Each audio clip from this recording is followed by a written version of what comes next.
Hello, hello, hello. Welcome to Royal Sussex Live. Welcome, one and all. Well, yesterday I said, well, you know what? We're not going to start so late tomorrow. Uh, Tomorrow's here, and it couldn't be helped. Anyway, but that's enough of all of that. Who shot John? Let's get into it, shall we? Oh. What did I just do here?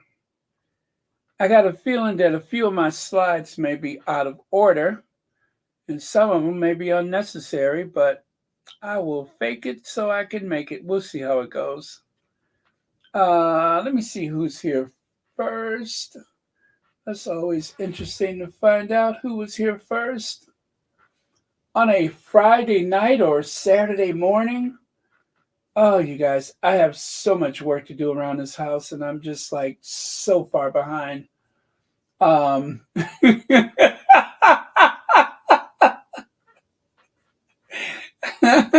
I'm a little behind. I love saying that because I don't know. The reason why it makes me laugh is because, trust me, there's nothing about my behind that's little. So when I,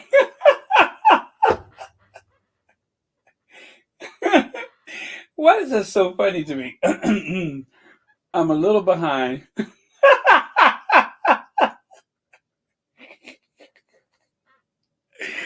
Oh man. Okay. Um. Oh, let's see here. Blue draws. Blue draws. Blue draws. Okay, then I see you, Blue Draws. Anyway, Blue Draws, thank you so much for becoming a new member. Blue Draws. Oh man, I love that.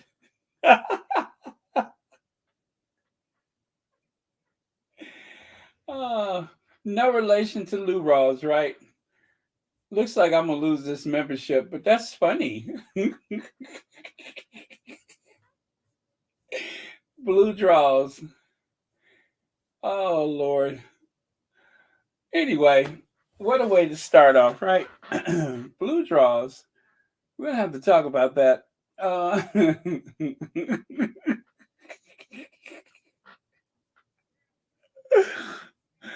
me look at that one more time.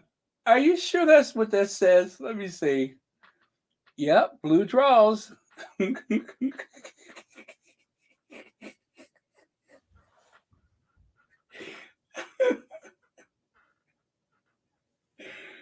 Oh Lord.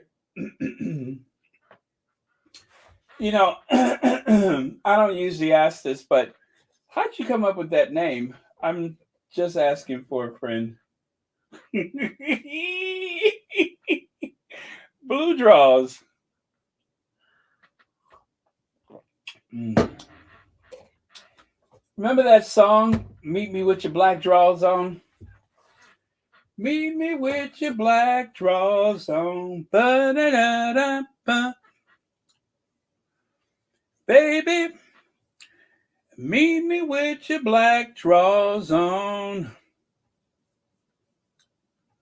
Woke up this morning, picked up the telephone. Ba-da-da-da-ba. And I got your message, baby, to meet me with your black draws on. Ba-da-da-ba-ba.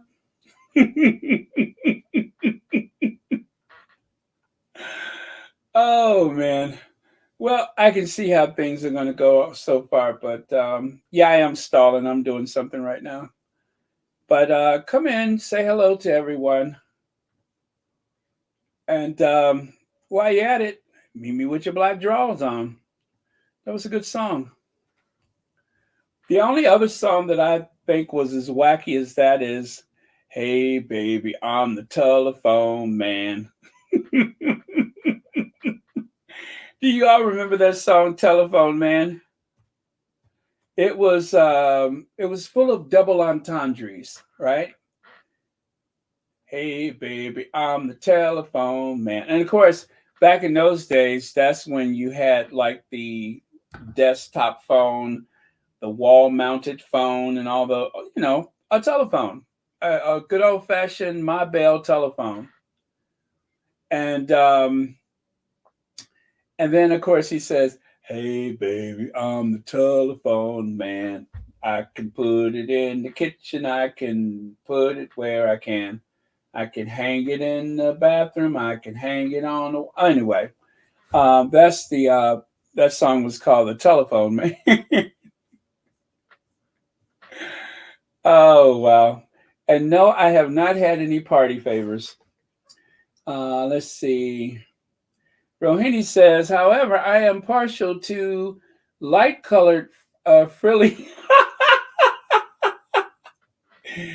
Oh boy, it must be Friday night. This is graduating into something very strange. I'm loving it though. Um, okay. Do they still sell those granny bloomers? The ones that come three in the pack, green, yellow, and blue? And they have the little lace around the leg part. I call those granny bloomers. They come three in the pack, usually green, yellow, and blue. Granny bloomers.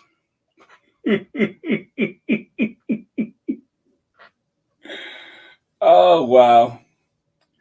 Well, if there's anybody at Kensington Palace up late tonight listening to Royal Sussex, I don't know what to tell you. Enjoy.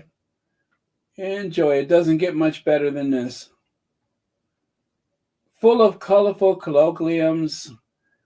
We break into song, a few disparaging photos of the royal family, and pretty much my work is done. Let me see here. They are called bingo bags.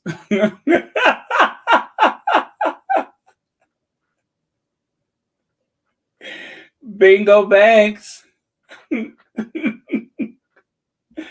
That is the first I've ever heard. Bingo bags. Oh, okay. Let me see here. All right. Well, welcome everyone. Thank you all so much for being here. And a special shout out to Blue Draws. I almost forgot to ring the bell. Okay.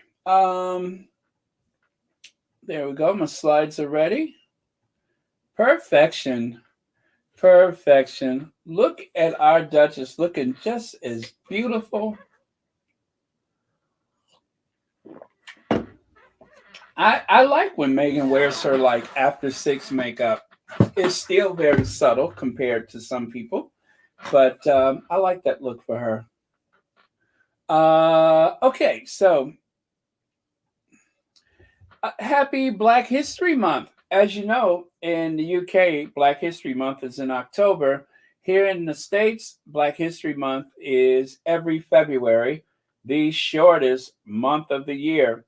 Although this year we get a leap year, and guess what that makes February? Still the shortest month of the year. But at first there was a Black History Week, but then people said, oh, no, that's not nearly enough. Not after all these colonizers put us through. So it changed to Black History Month. And it is a time to reflect on the history and the contribution of Black people everywhere.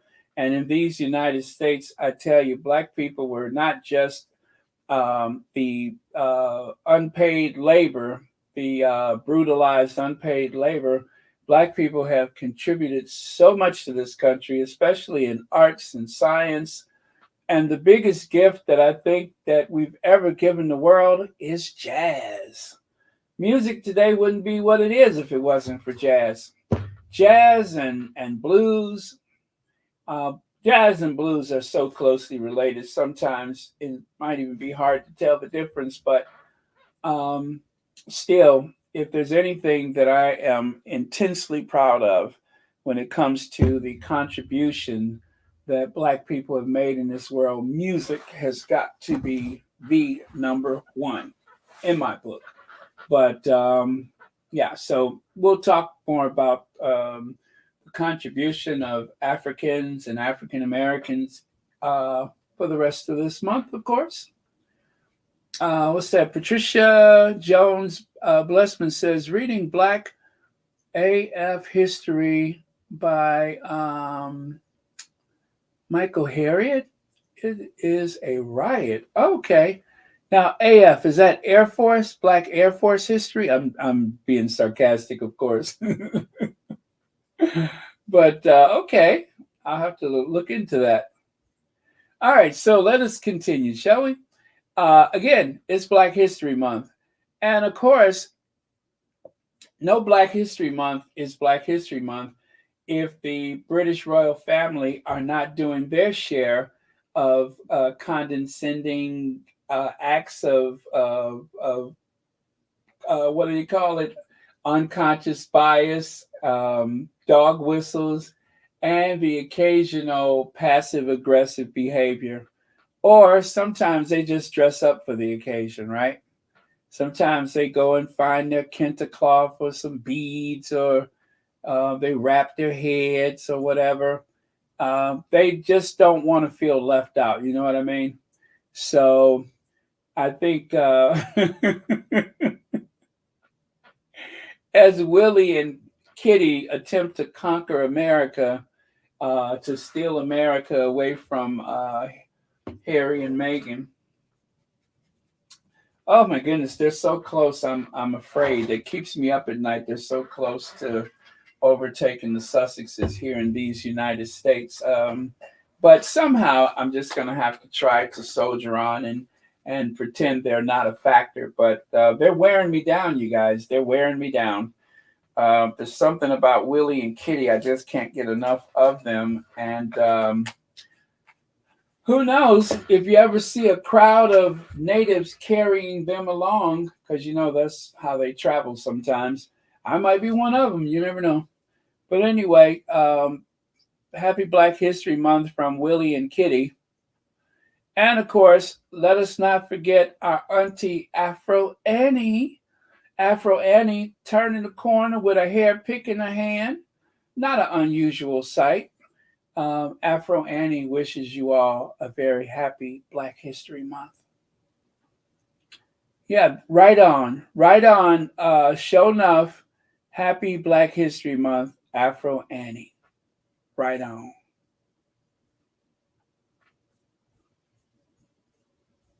She looks the part.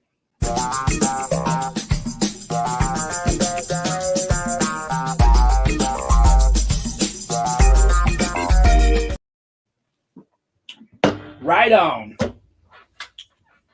Show enough. Okay. Now, Harry and Meghan, they seem to have the British royal family and the tabloid media a wee bit nervous. And I think part of their nervousness is born out of the fact that Charles is out of commission. Um, Catherine is out of commission. And of course, Edward needs a good long rest. The Duke of York had better not try it. So that just leaves the, what is her name? Oh gosh, why did I just forget her name? Oh, Camilla. Camilla. The emotional support Camilla. That also leaves um, Ford Fiesta, right? Just a little dependable piece of transportation gets you from point A to point B. And who else is left? Oh my goodness. So there's that too. Okay, Willie's out of commission. So yeah, right now you just have okay, Princess Anne, the Princess of Wales, and the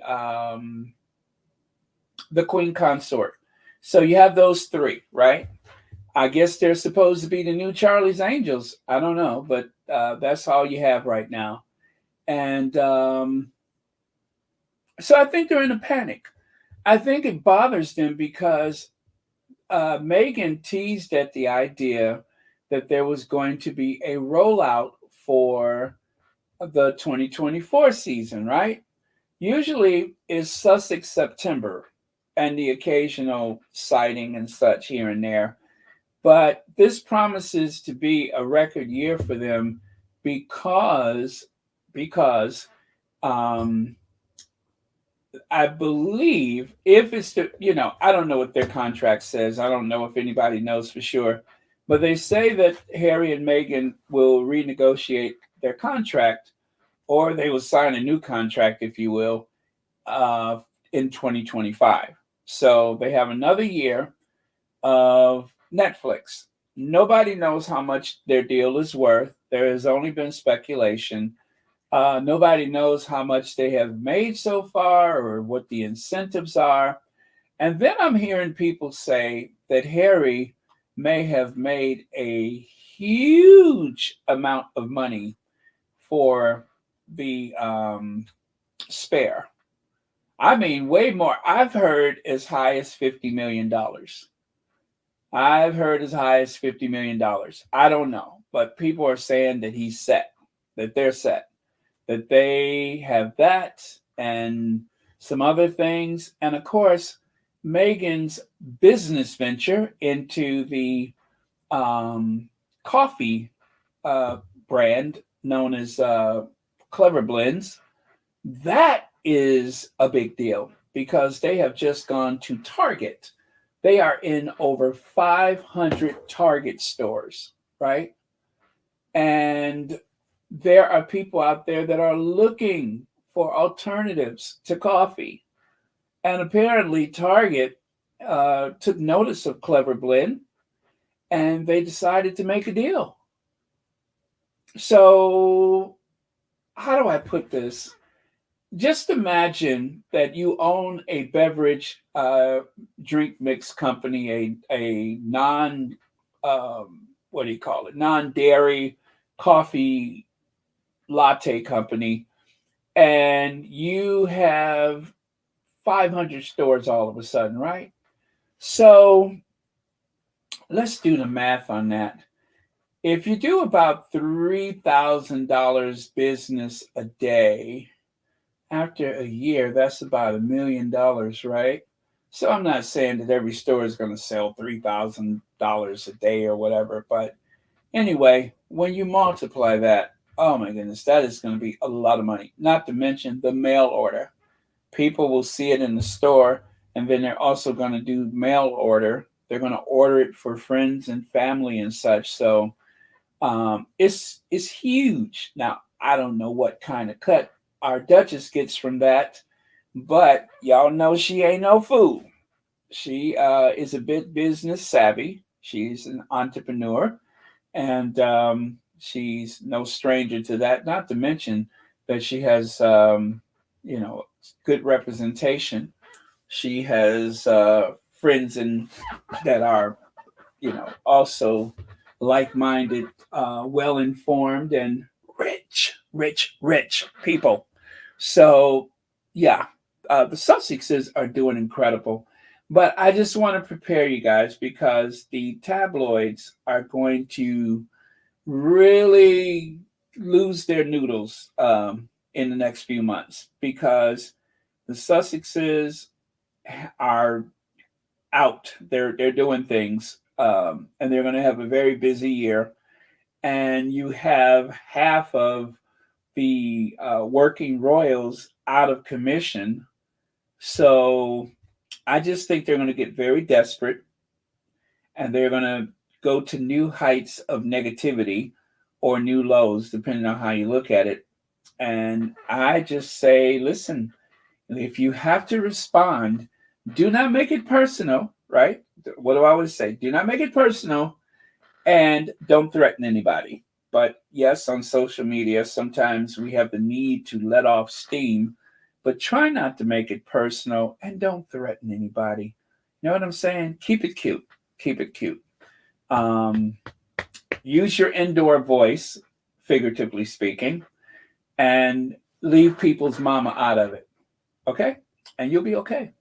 Nash Singhbi, Oh, let me see. Nash Singhvi became a YouTube member. Thank you so much for that. Wow. Thank you. I'm so flattered by that. Thank you so much. I really, really do appreciate it. And Leg says, notice how we got through January without the divorce announcement. I am thinking that Kate jumped the gun probably because of the list. Just saying. Now, curiously enough, there has been that what is it? That article floating around, but it doesn't have a date. And if you all don't know which one I'm talking about, I'm sorry, I can't show it to you.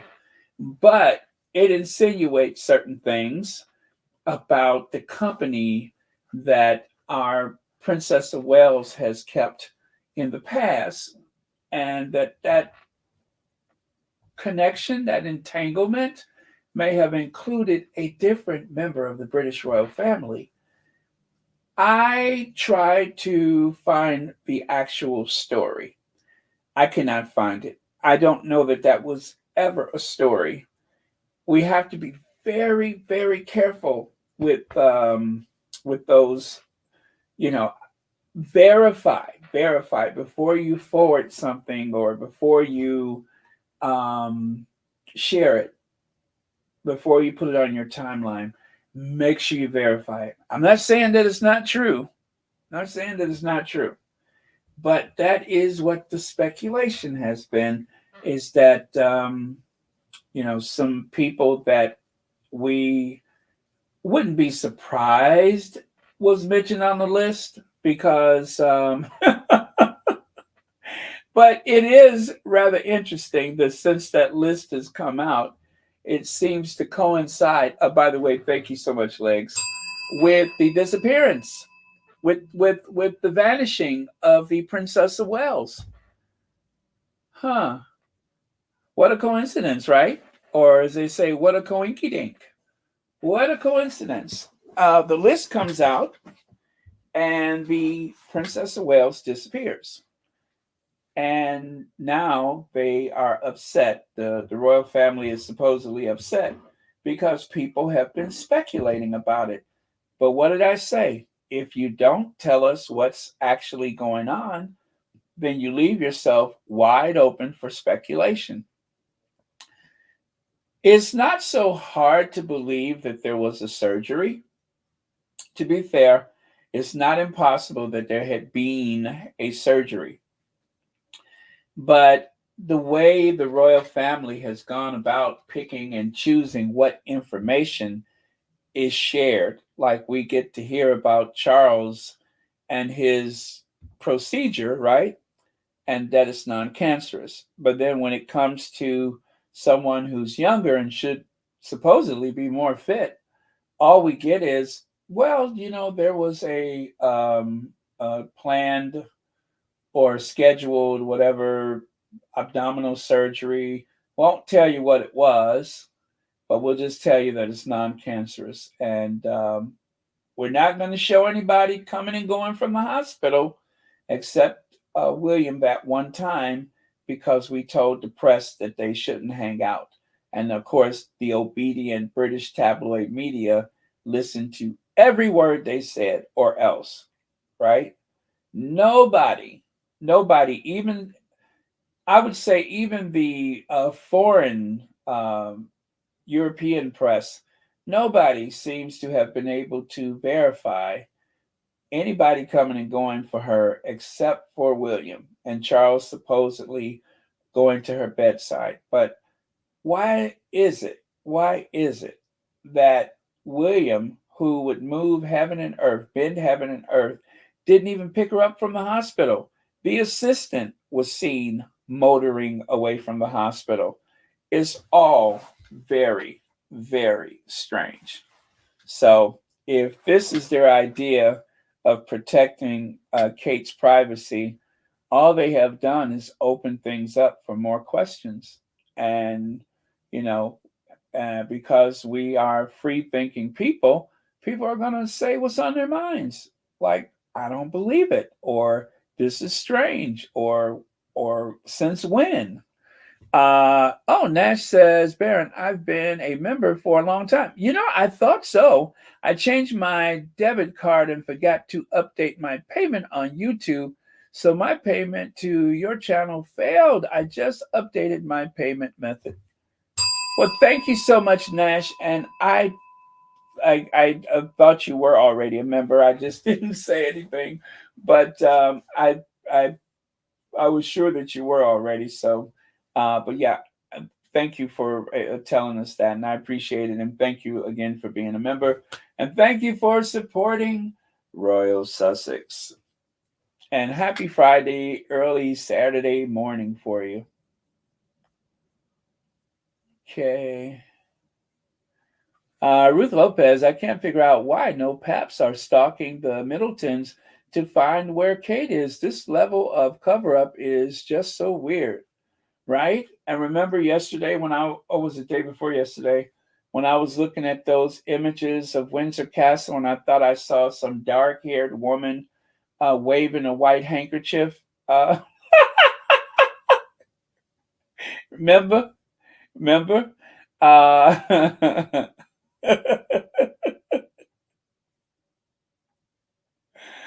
yeah, so that was odd too. So yeah, there's a lot of things that cannot be explained, unfortunately. Yeah, until we know better, we have nothing to do but speculate. That's all. When they get enough, they'll decide to be more forthcoming, and when they do, we will be here and we will listen. But until then, we're just everything is wide open. Okay. All right. So let me continue then.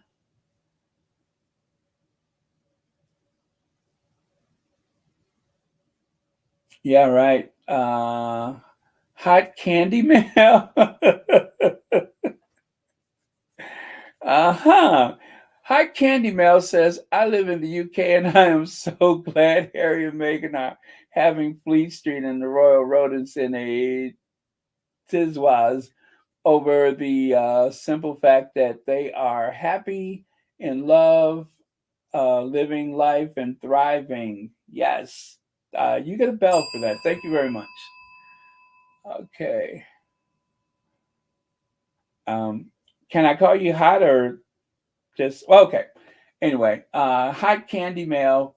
Thank you, Miss Mail or hot candy.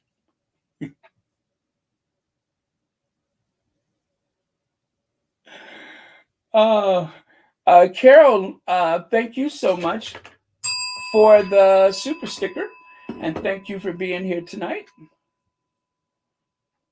All right, so right here, Josh Sorbet, is that right? Josh Sorbet says Prince Harry and Meghan Markle on Senate Judiciary hearing this week. We applaud the bravery and determination of the thousands of parents around the country whose advocacy resulted in this hearing. And make no mistake, our faves definitely played their role in making sure that those parents' voices were heard. And that you can be very, very, very proud of. There's Josh Hawley. Remember the guy that was running through the Congress after during the January 6th, the one that was out there pumping his fists and getting everybody riled up.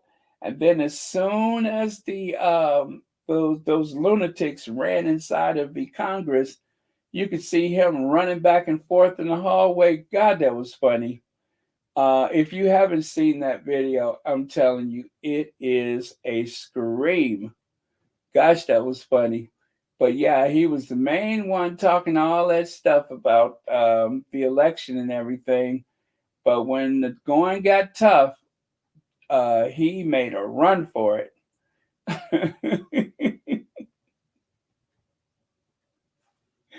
Yeah, when the going got tough, he made a run for it. And you know what? I had that video, and I don't know what I did with it, but yeah, I wouldn't even know where to look for it. So Better to not even try, but it was fun. Hmm. Do I have that one? No, no, I don't. Didn't think about it till just now. But yeah, anyway, that was a fun video. The only thing that was missing was the Benny Hill theme music. Let me see. Be my Tim. Just maybe, maybe just maybe she's trying to do our Duchess lay low act.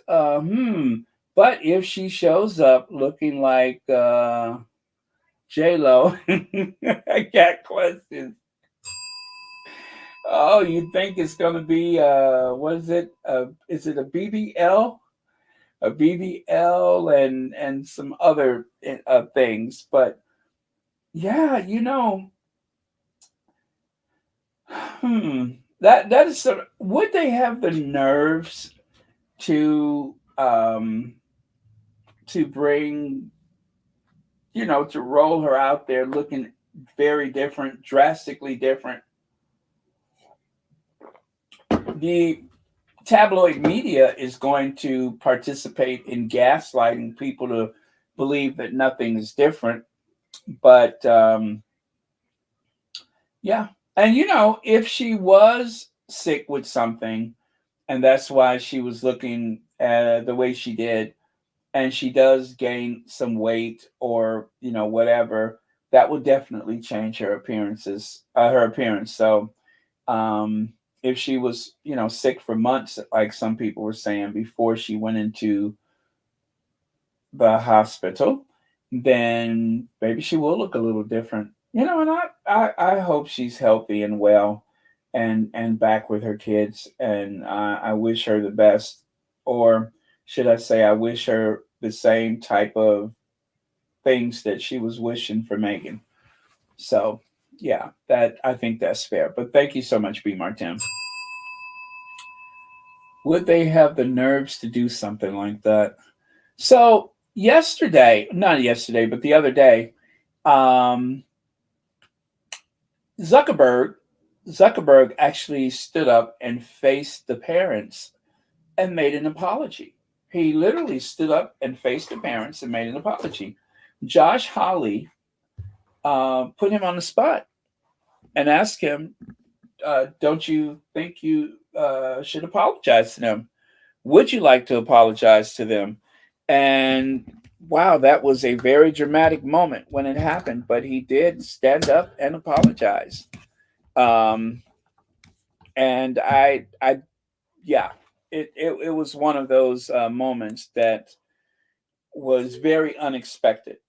An apology, if you've ever worked for a corporation or if you ever worked in customer service, they always say you can acknowledge an incident, but you should never apologize because an apology is an admission of guilt or could be interpreted as an admission of guilt.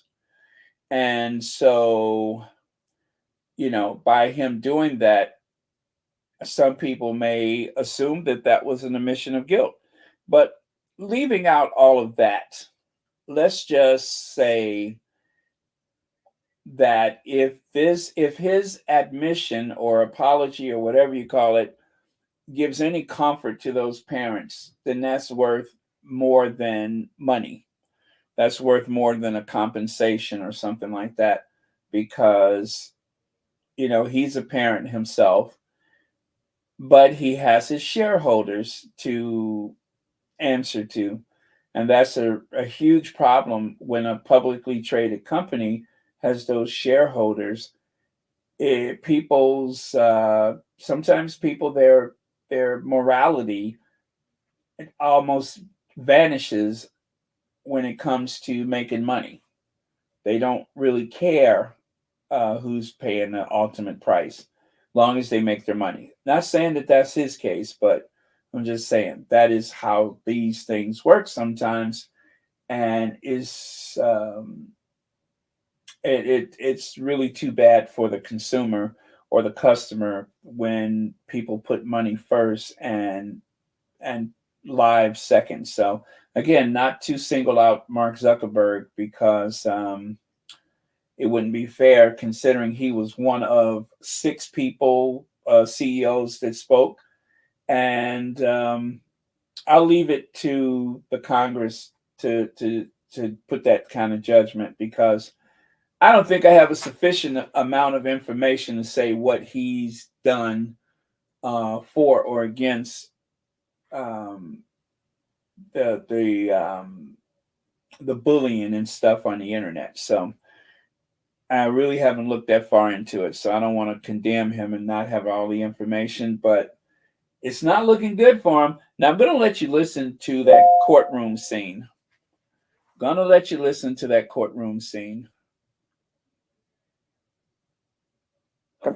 the last 7 days.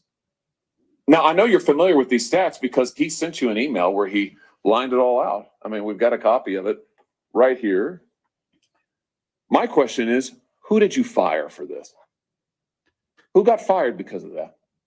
Senator, we study all of this because it's important and we want to improve our services. Well, you just told me a second ago you studied it, that there was no linkage. Who did you fire? I said you mischaracterized. 37% of teenage girls between 13 and 15 were exposed to unwanted nudity in a week on Instagram. You knew about it. Who did you fire? Senator, this is why we're building all. Who did you fire? Tools. Senator, I don't think that's. Who did you fire? I'm not going to answer that. Because you didn't fire anybody, right? You didn't take any significant action. It's appropriate to talk about it's not appropriate. Decisions. Do you know who's sitting behind you? You've got families from across the nation whose children are either severely harmed or gone, and you don't think it's appropriate to talk about steps that you took? The fact that you didn't fire a single person? Let me ask you this. Have you compensated any of the victims? Sorry? Have you compensated any of the victims? These girls, have you compensated them? I don't believe so. Why not? Don't you think they deserve some compensation for what your platform has done? Help with counseling services, help with dealing with the issues that your services cause? Our job is to make sure that we build tools to help keep people safe. Are you going to compensate them? Senator, our job and what we take seriously is making sure that we build industry-leading tools to find harmful content, make money, take it off the services, to make money, and to build tools that empower parents. So you didn't take any action. You didn't take any action. You didn't fire anybody. You haven't compensated a single victim. Let me ask you this. There's families of victims here today. Have you apologized to the victims? Would you like to do so now? Well, they're here. You're on national television. Would you like now to apologize to the victims who have been harmed by your product? Show them the pictures. Would you like to apologize for what you've done to these good people? I'm sorry for everything that you've done. It's incredible knowing you have to go through the things that your families have suffered. And this is why we invested so much and are going to continue doing industry-leading efforts to make sure that no one has to go through the types of things that your families have had to suffer. You know, why, Mr. Zuckerberg, why should your company not be sued for this? Why is it that you can claim, you hide behind a liability shield, you can't be held accountable? Shouldn't you be held accountable personally? Will you take personal? Okay, so there you go.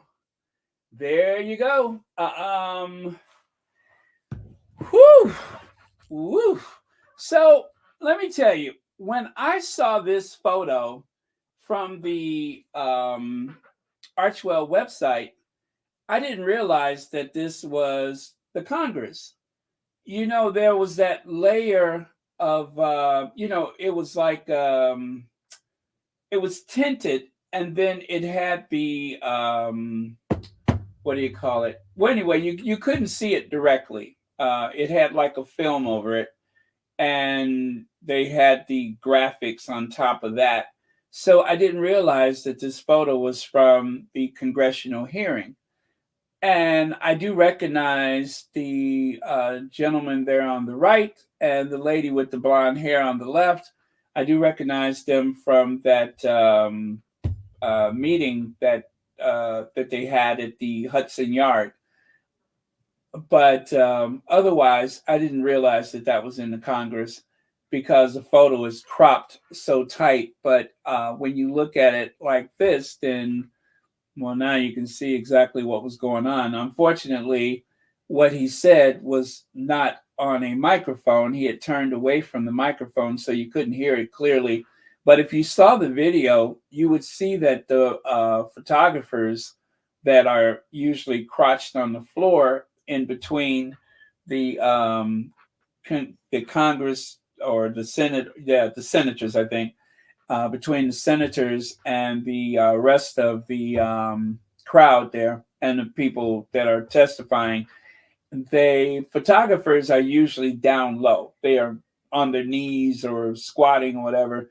They jumped up immediately and started aiming their cameras in that direction. But again, there wasn't much of a microphone. So if you go and look for it on the YouTube, you could see the exchange for yourself. But yeah, it was quite a moment. It was quite a dramatic moment. And those families, oh my God, I feel very emotional about everything it took for them to be there. You're at home, you go to bed, and you wake up to a nightmare or whatever the circumstances were.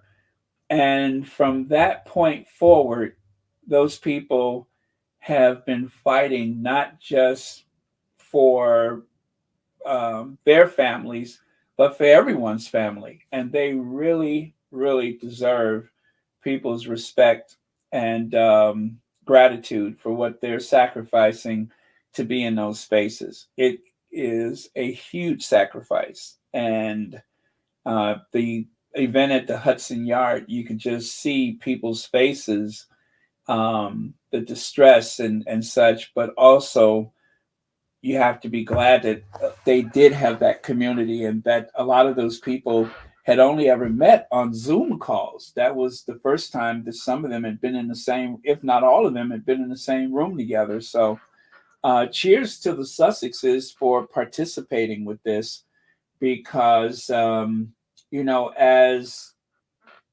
as royals, if they were still in the UK, there's no way that they would have been okay to interact in situations like this without a lot of unnecessary criticism. And even though they're here and most of the criticism was coming from over there, still that was very brave of them to participate, because they have a fine line that they have to walk. I mean, they're not completely free to do anything and everything, because for Harry, out of respect for his position, his birthright, and of course Meghan, who, for him and for her children and such, out of respect for their birthright, there's a way that they have to do things. So far, I say they haven't put a foot wrong, and I'm very proud of the work that they've been doing, and glad to support them in any way that I can. So let's see. Zuckerberg apologized, but now he must change his business model to protect children and vulnerable people online who uses his platform. An apology means nothing from him if he doesn't change Facebook. Yeah, thank you, Marshar. Very well put. Okay. Nafisa, thank you so much for being here. Peace and blessings to everyone. More people and young people die from DUIs, and we don't tell the companies that manufacture alcohol to apologize. And let's not talk about the NRA. Yeah, it's a lot of things that are being marketed in ways that, just like when they first came out with the wine coolers and everything, there's a lot of products, who their target audience, their target consumer is, even though they'll pretend otherwise, or they, use clever marketing to conceal the real intentions. But yeah, there's a lot of things that they market to people, or they promote and almost push things to people that can afford it the least, or it's like the whole idea of consumer friendly products. As soon as they fix one thing, then the next thing pops up. And I used to have this, I mean, not that this compares in any way, but I had a meltdown one day with the bank because of the overdraft. I don't want the overdraft. And then they were trying to pressure me to sign to take it anyway. But as soon as they tell the banks, okay, don't do this because you're ripping off the consumer, they go and find another way to do it. And that's the problem, is that it's never really fixed. They have people who 24 hours a day think of ways to keep up the engagement so that they don't lose any of the market share, right? So that they don't let down the stockholders or whatever. And it's just like they're moved. It's like a shell game. They're just moving one thing here and putting something else there, and your eyes cannot look fast enough to keep up with it. And so that's what I'm always afraid of, is that, okay, we get this done and we have progress with this, but then they just try to think of another clever way to outwit everyone and still maintain their bottom line. So you have to really be very vigilant and stay on them. And in some cases too, the Congress, they don't have the language, they don't have the technical skills to know what these companies are doing. Essentially, people have to explain it to them.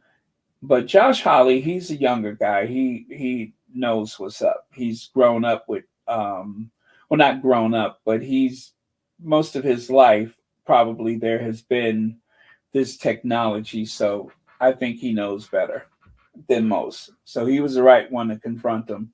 Okay. Thank you again, everyone, for your comments. Greatly appreciate it. Yeah. So now I understand this photo. Didn't get it the first time.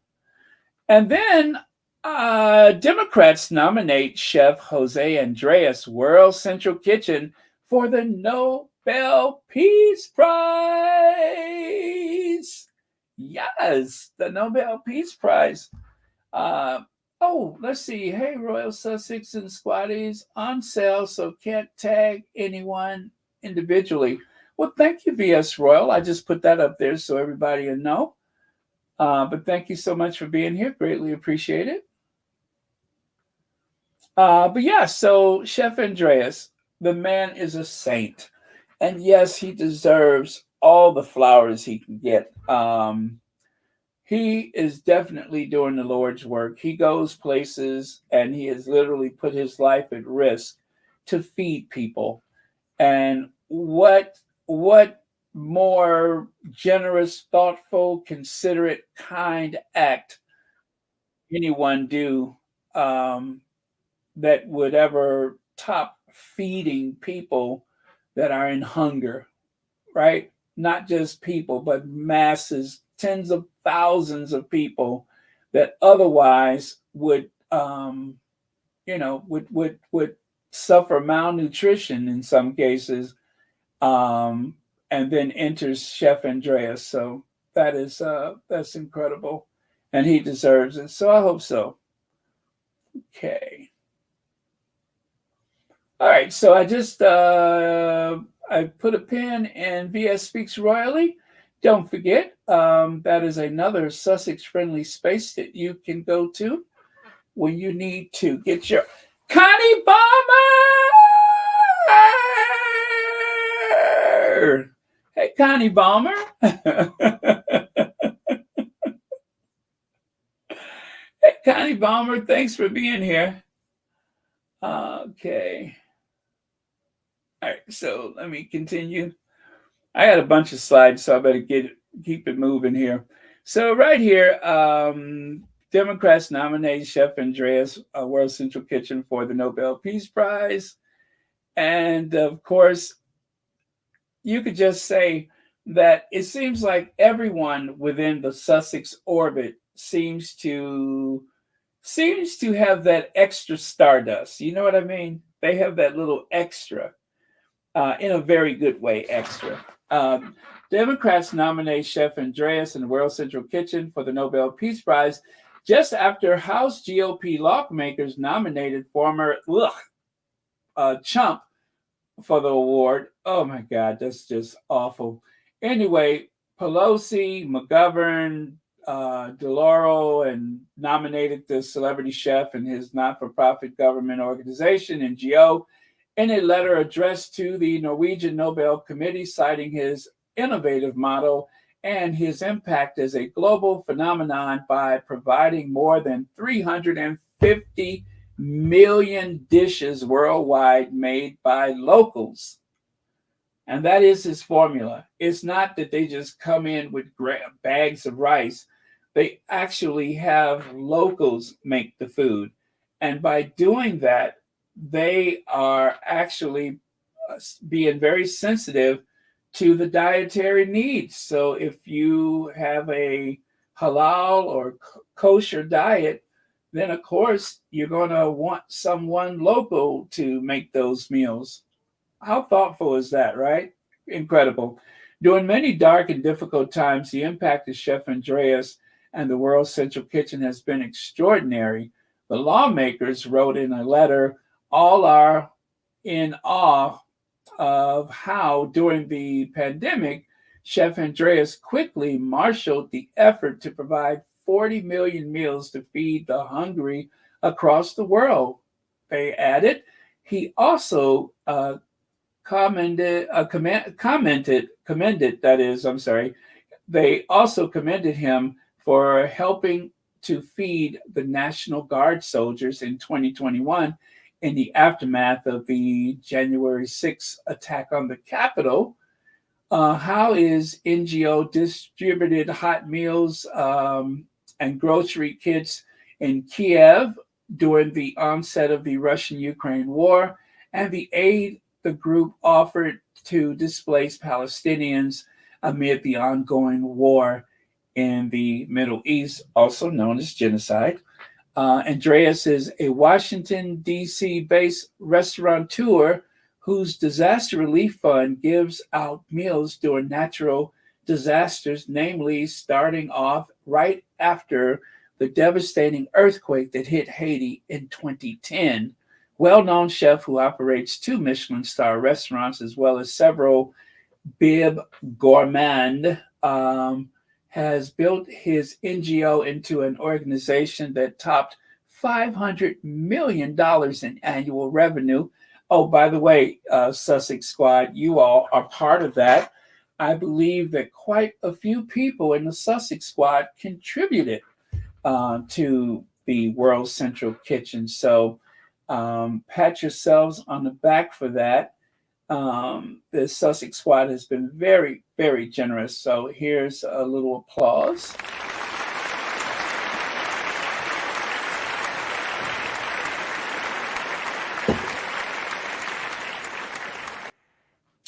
And cheers to Chef Andreas. And I wish he and World Central Kitchen all the luck in the world. Whatever he gets, I know it's going to go right back into the program. So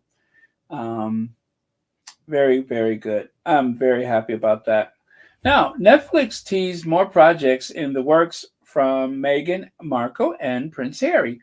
There's a movie, a TV show, and multiple unscripted shows in the works. This is the other thing that seems to have the well, not the other thing, but this is all part of it. You know that there's going to be a celebration for the Invictus Games, right? The Sussexes are going to Canada at the end of the month. They'll be there. And of course, there's this. And then Suits.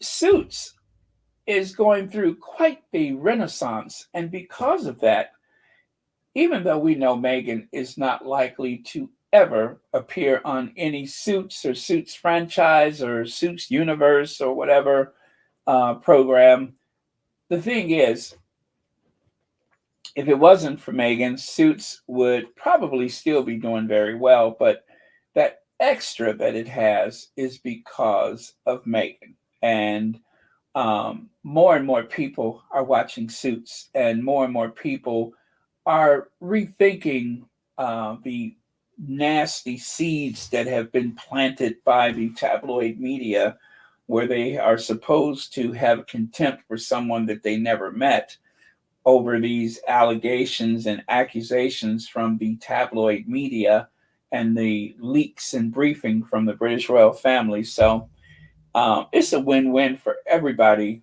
and except for the people I just mentioned, because they are losing the narrative, and that bothers them, is that they can't control it. They cannot control that narrative, and few people are actually buying into their nonsense. And you need only go to some of those comments that accompany those stories, even though most of them are just full of toxic, poisonous words and such. Occasionally, you'll find some where it's like mostly questions like slow news cycle. You told us this last time. Who cares? Find something else to report. Where's Kate? Those kind of things. So they're not being as successful as they were, say, 2 years ago. And it's wearing thin. They're not making as much money from the clickbait and such. And a lot of the online hate channels, they're not as well paid as they used to be. They're not getting as much traffic as they used to. They're overlapping each other. They're fighting with each other. I mean, the Ranger channels, they actually go after each other. They have little falling outs and stuff like that. It's so weird. But anyway, enough about that. The Sussexes have these people nervous. I mean, got them on edge. And so they are pushing back. They're pushing back, and they're pushing hard too. I'll share a couple of headlines with you soon. YM Droid says, I hope one of the shows is Love is Blind on the farm edition to explain what Charles sees in Camilla. The emotional support Camilla. I love it. Oh, man.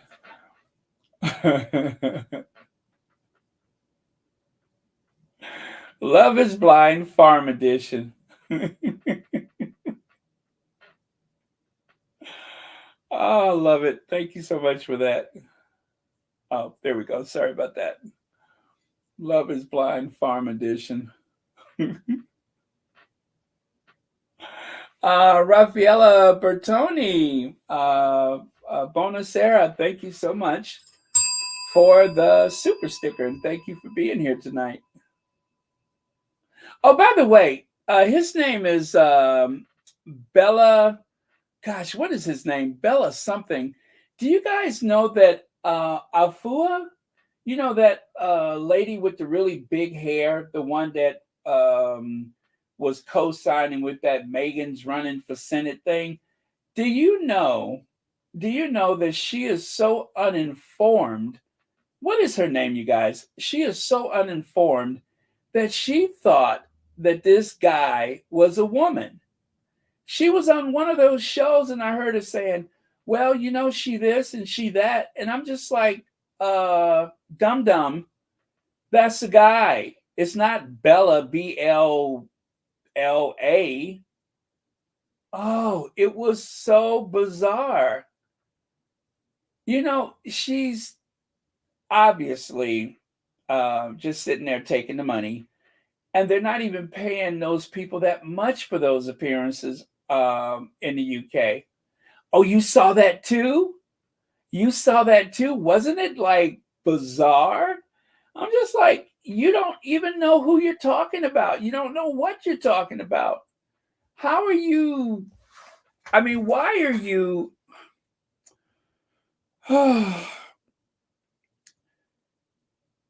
You know, if she's gonna make money with that thing that she's doing, please know what you're talking about, or know whom you're talking about, or to whom you speak.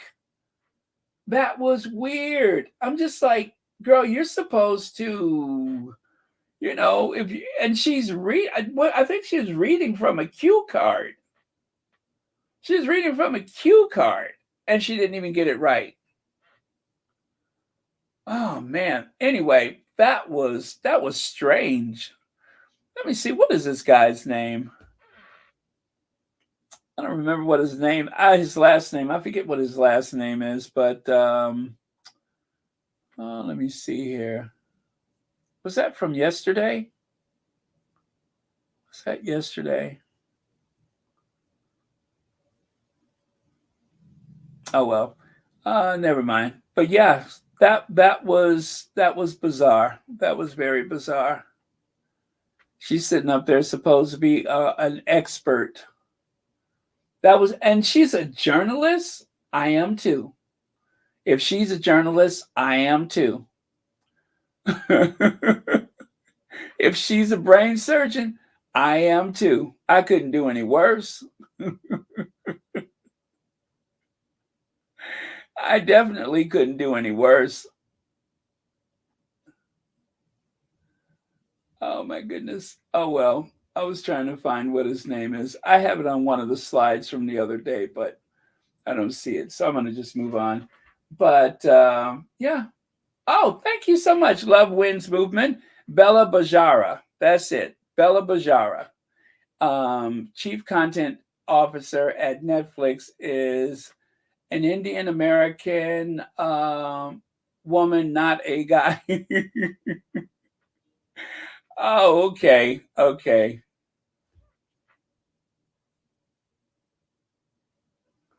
All right. Thank you. Oh, thank you. Thank you. Thank you again.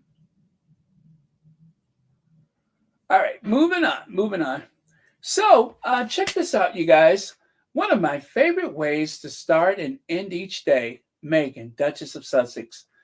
10,000 5-star reviews. Why we're pretty rad. Yeah, that is what's happening with the Clever Blend. And Clever Blend and another product. I don't know if that's the other product that she mentioned, but there's a video where she was saying that the deal that they have with Target has been trying to find a way to get away from the caffeine usual stuff and into other coffee alternatives. And so there's Clever Blend and some other brand that they both are kind of sharing the same end of the aisle shelf space with. So also the packages that they sell of the Clever blend at the Target is a smaller package. Is I think those are, how many cups come in there? 20 cups or 10 cups? Anyway, it's about half the size or something like that. So it's a little different from the packages that we've been getting from the mail order, but still, it is an incredible success. So I'm very happy about that. I told you some of these slides are out of order. Speaking of out of order, oh,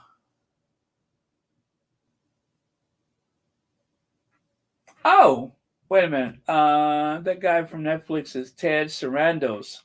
Oh, okay. Thank you. Thank you so much. Ted Sarandos. Got it. Thank you.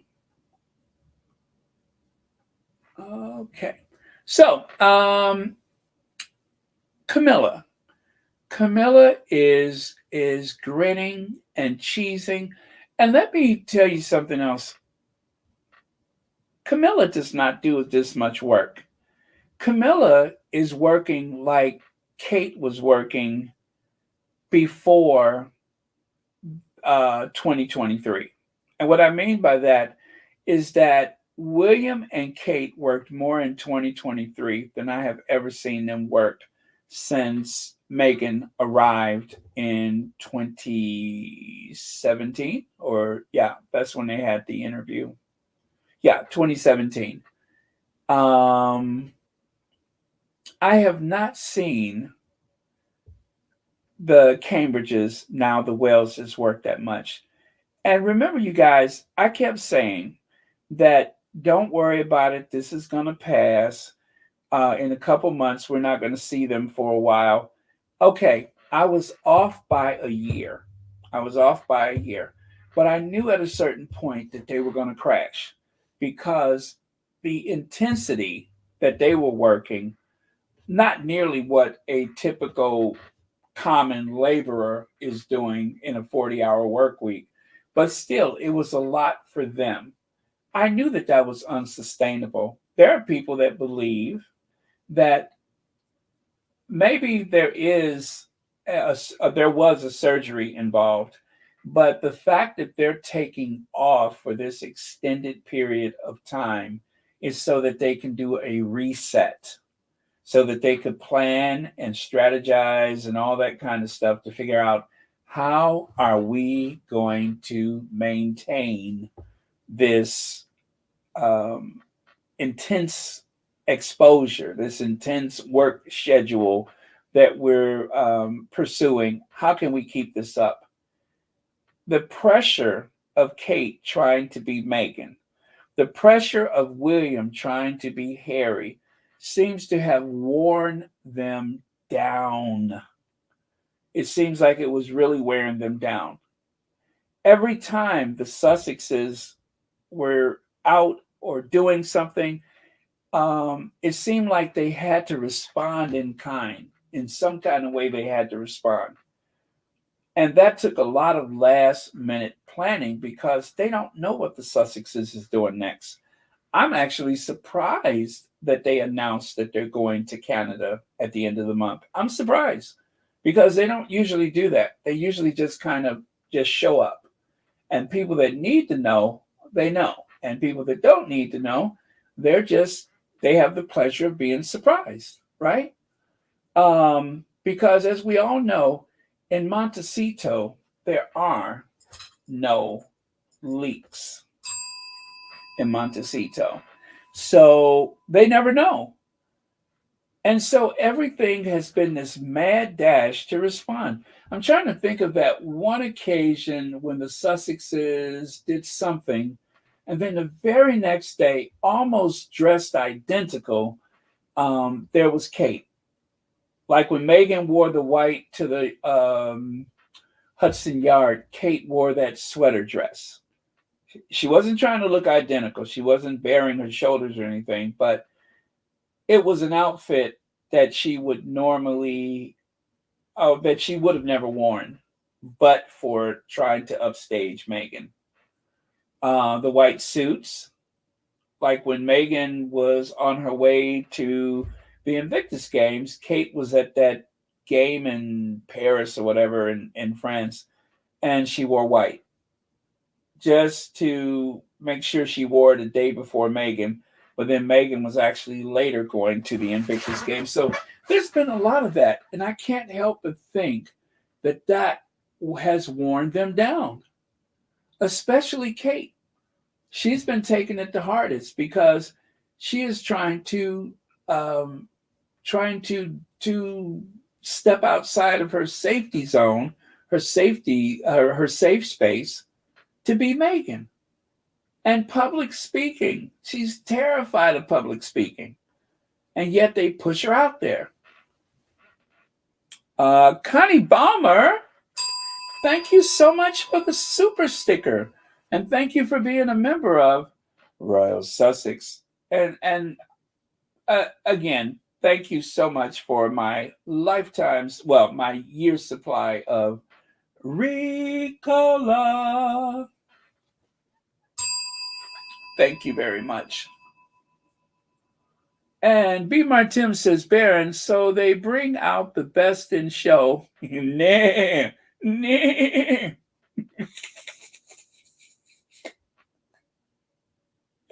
You all are picking up some really bad habits from me. Yes, they brought out the best in show.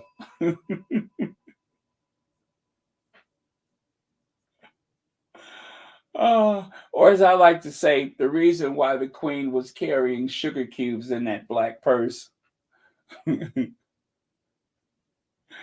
Anyway, Camilla knows exactly what she is doing and she is loving it. And another squattee said, in the end, she's got everything she ever wanted: the crown, a house divided, her children to fill the gap, and of sons and brothers and more. And Camilla, the cat that swallowed the canary, she won. Well, that is what one of the squatties said, is that this is what she has been wanting all this time. And she won't see, we won't see King in a month. So she has a whole month of this that she's doing. And then, of course, well, okay, Charles will be back. William has declared that he's not working until until he's satisfied that Kate is something, that tweet said. But that's when he'll be back. So let's just say for the coming month that it's going to just be those three people: Camilla, Ford Fiesta, and Princess Anne. So it's going to be just the three of those. So Camilla is making the most of it. And again, this is out of character for her to work this much. Living in your head rent free. Are you familiar with that phrase? Living in your head rent free? Well, his name is Quentin Letts. Why does everything Harry and Meghan say sound like a low rent greeting card? And James O'Brien says, why does everything Quentin Letts write sounds like your drunk uncle shouting at the telly?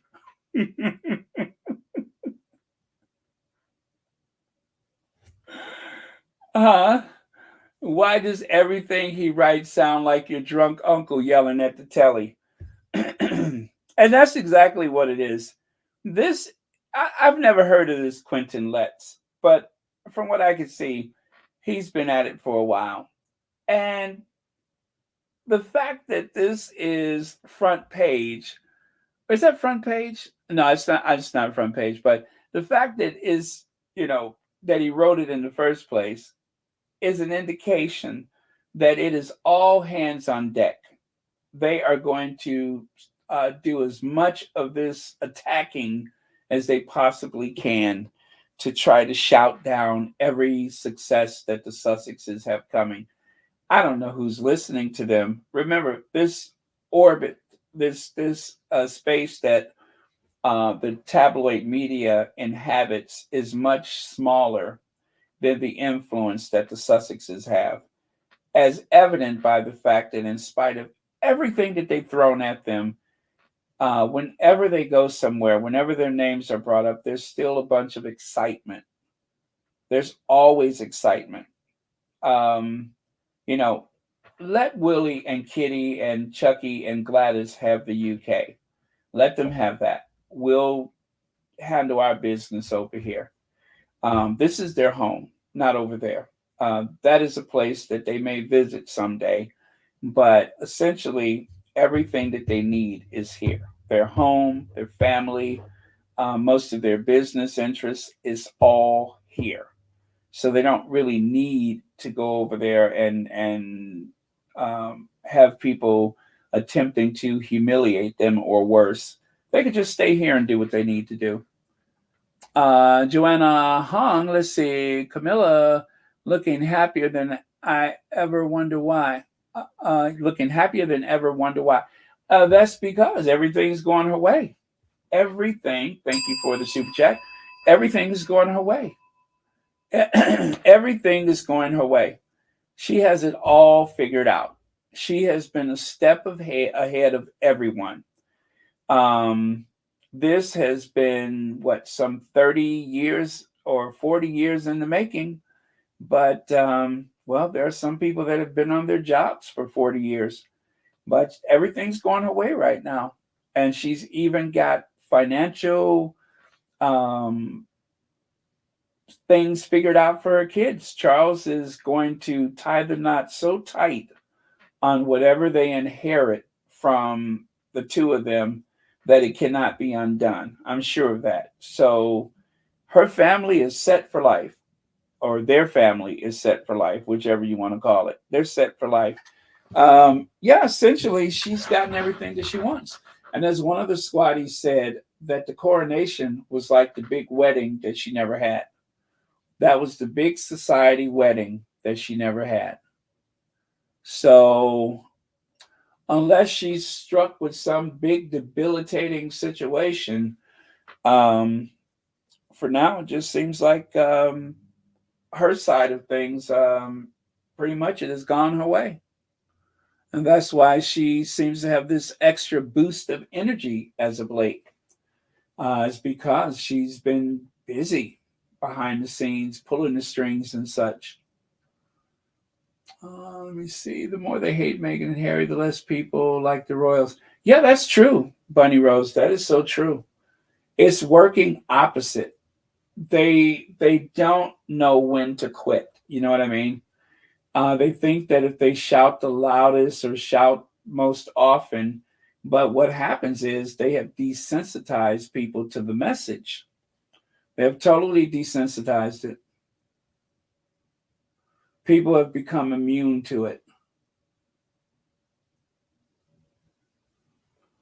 Yeah, they're making money off of Harry and Meghan. And that's one of the reasons why they're so triggered, is because when the Sussexes are being stealthy, they're not able to monetize it.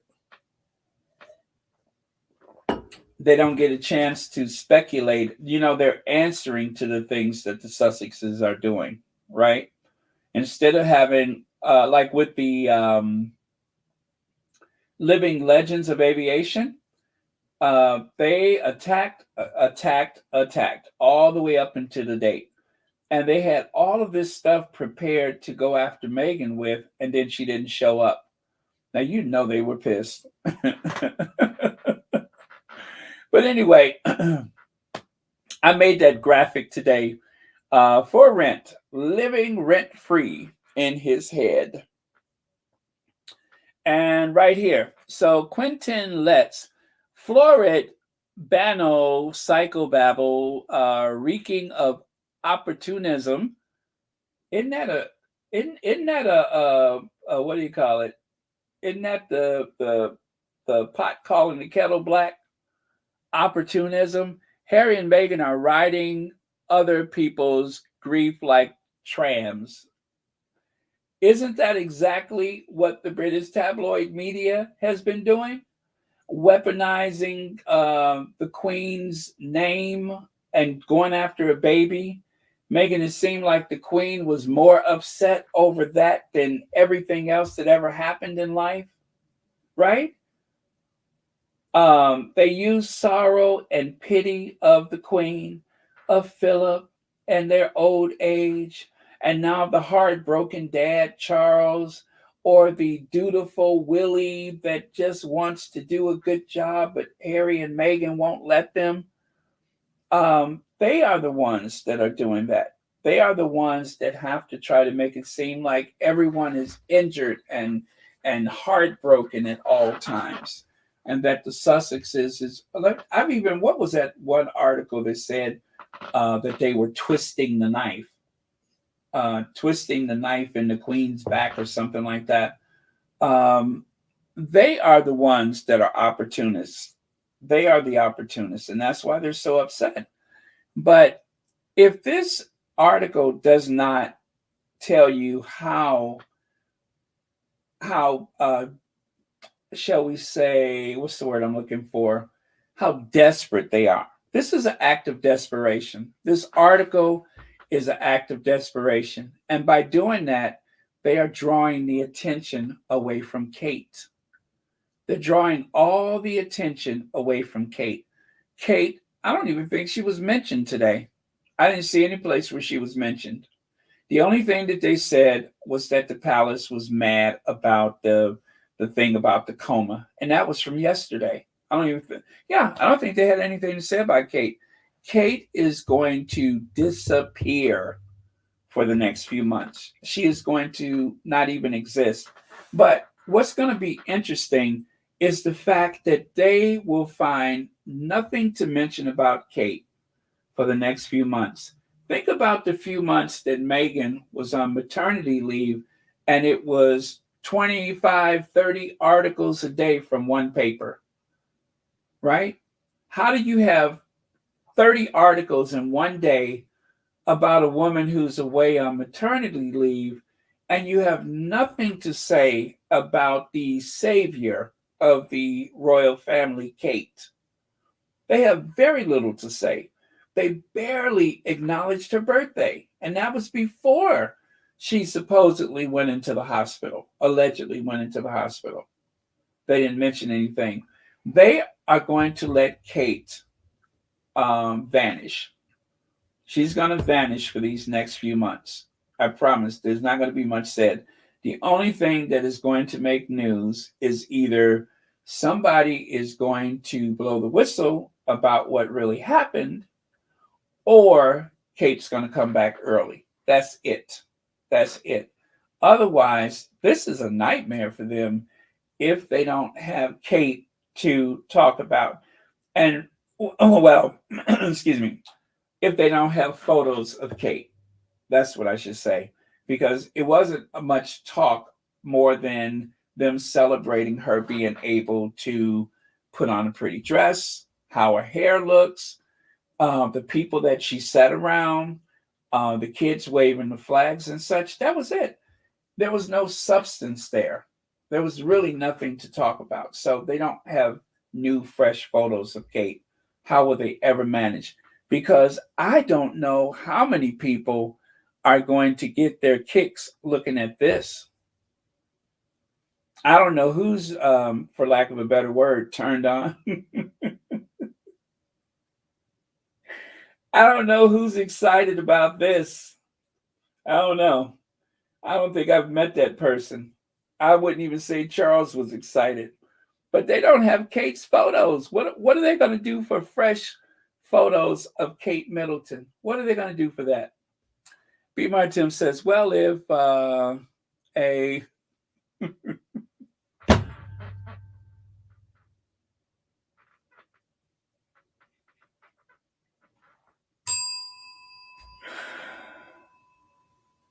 Okay. Thank you, B. Martin.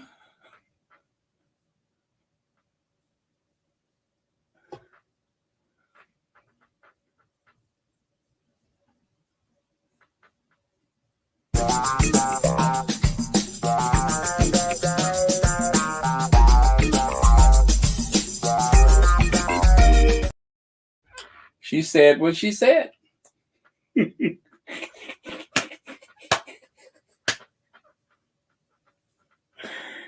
Oh, she said what she said. Okay, so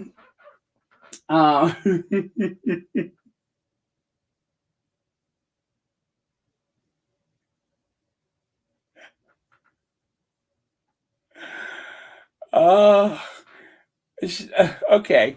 So Empty Heads available rent to let. Yeah, Empty Head is, I missed the word. Empty Head is available for rent. But that is the Quentin guy right there. And the first time I ever saw to let, I was like, that's not toilet, is it? No, it's to let. In the US, we say for rent. In the UK, they say to let. That means that there is something for rent. There is an apartment or a shop or whatever for rent. So they always say to let. So there is an empty space right there that is just filled with thoughts of Harry and Meghan. So If it wasn't for Harry and Meghan, I don't know what he would think about from one day to the next. It looks like it's driving him to drink. But yeah, so I'm going to have to keep an eye out on this guy. I've never heard of Quentin Letts before, but keep an eye on him and his nasty negative articles. I saw this today. I suppose that is supposed to be Harry holding up a sign reminding, not my mom, not my mom, not my mom, not my mom. Yeah, that I love it. Not my mom.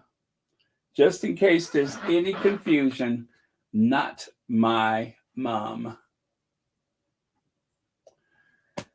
Well, I don't know if this is going to be the big announcement that they have coming up this summer in the royal family, but if it is the big announcement, live and let live, right? Live and let live. Que sera, sera. Whatever will be, will be. Que sera, sera. Whatever will be, will be. By the way, this is the work of Cloud Nugget. If you guys remember Cloud Nugget, I shared quite a few of the amazing reimagined images from Cloud Nugget, and this is just another one of them. So this is like my new favorite. The only thing is, I think Cloud Nugget could have added one more figure to this image. Someone looking downcast and distraught and heartbroken and confused. I just thought it made sense to add one more figure. And so there you have it. This is like their go-to image for sad Kate. Yeah, that's their go-to.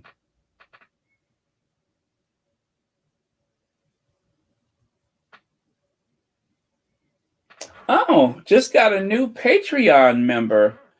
Oh, well, thank you very much. I see someone just joined the Patreon. Now, I have to let you know that the Patreon membership is fine, but you won't have access to those stickers that you use in the comment section. That's like the only difference I could think of. But there's really no extra content or anything like that on the Patreon. I do appreciate the subscription to the Patreon. And thank you so much for watching and supporting Royal Sussex. Que sera, sera. Whatever will be, will be. Right? Cloud Nugget be doing it. Oh, thank you so much, CC, for the Cash App. Thank you very much for the Cash App. Greatly appreciate it. And thank you for watching Royal Sussex. Now, one of my favorite Hanna-Barbera characters who moonlights as a so-called royal expert, Ingrid Seward. Ingrid Seward.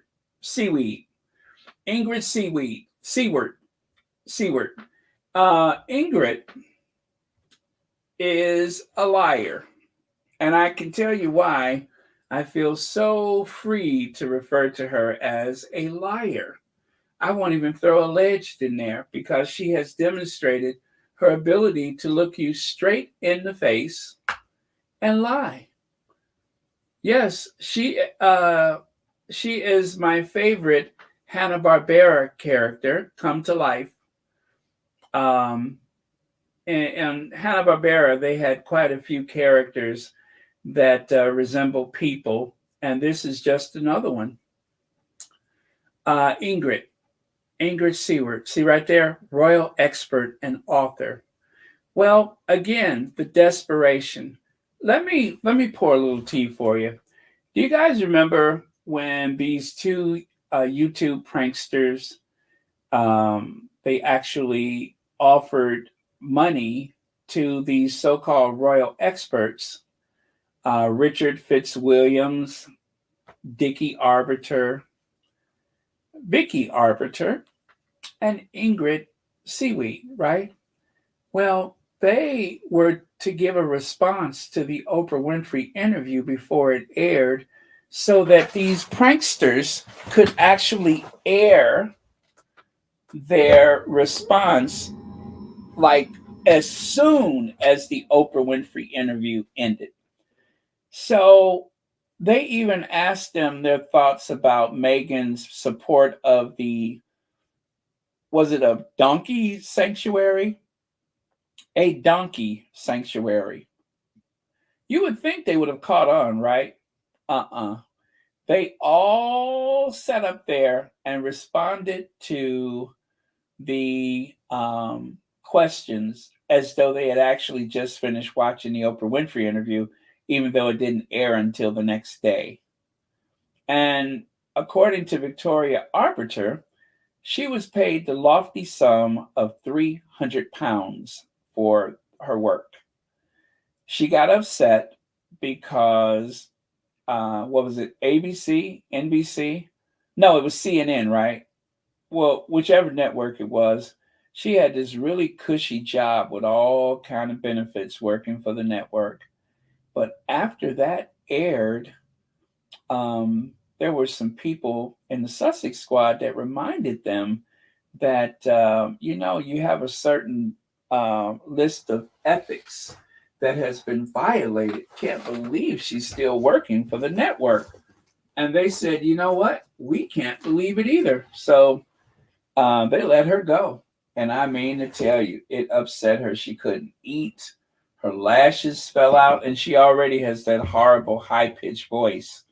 Well, by the time everything really collapsed for her, she was crying like a rat eating onions. Oh, she was upset. She even gave her interview to Camilla Tominey, of all people. But Ingrid Seaweed, it didn't really cost her anything. Those other people up there, they didn't pay a cost because they didn't work for a U.S. network. In the U.S., they have a very, very low tolerance for that type of thing. I don't care who you are. If your offense is big enough, if you mislead people in a certain way, it can cost you your job. They will just ask you to step down. And look at the people on Fox News that lost their jobs. And Bill O'Reilly, he was untouchable until the Me Too. So just about anybody could lose their job in the U.S. In the U.K., you get a raise. They circle the wagons and protect you. In the U.S., you're looking for a new job. You may never work in that career again.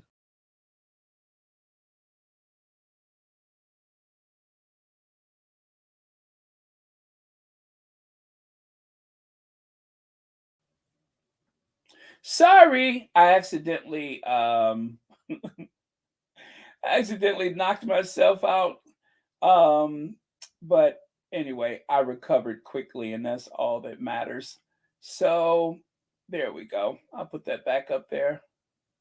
Sorry about that. Don't be scared. I did that by mistake. The mouse pad is very sensitive, and anyway, I've done that before. So, as I was saying, over here, it can cost you everything, but over there, you get a raise. You get more notoriety. So,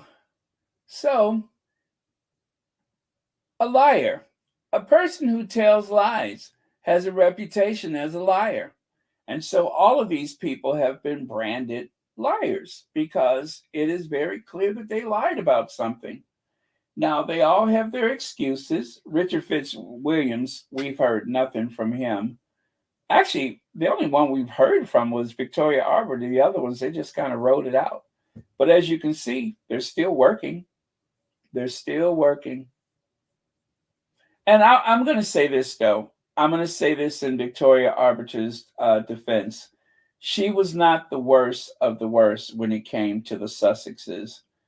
Pretty much, it was guilt by association. She didn't offer to straighten out a lot of the things that was misleading either. And I'm not talking about for this occasion, but I'm talking about in general. She worked for an American network and she spoke as though she was talking to an American network. And even when she was in the UK, she still tried to stay middle of the road. But unfortunately for her, it was just mostly guilt by association. You're either with us or against us, and she seemed to be against the Sussexes. However, I'll say again, she wasn't the worst of them. I mean, I can't think of much that stands out in terms of her nastiness. I don't think that she was absolutely fair, but I won't say that she was as obviously biased and hateful as the others. But again, she's still one of the British Royal Reporter experts and such. So, yeah, pick better friends. Absolutely right. Pick better friends. Now, her father, he could be a nasty piece of work. Her father can be a very nasty piece of work, but she wasn't the worst offender. So, okay. So this is what it was leading up to. Prince Philip called Meghan the Duchess of Windsor, meaning Wallace Simpson, because she reminded him of the Duchess of Windsor. And the Queen thought her Givenchy wedding dress was too white for a divorced woman, writes Ingrid Seward in her revealing new book. So she's joining the ranks of the other tabloid reporters that are writing a nasty and misleading book about the Sussexes. And you all, they don't make money from these books. They don't make money from the books.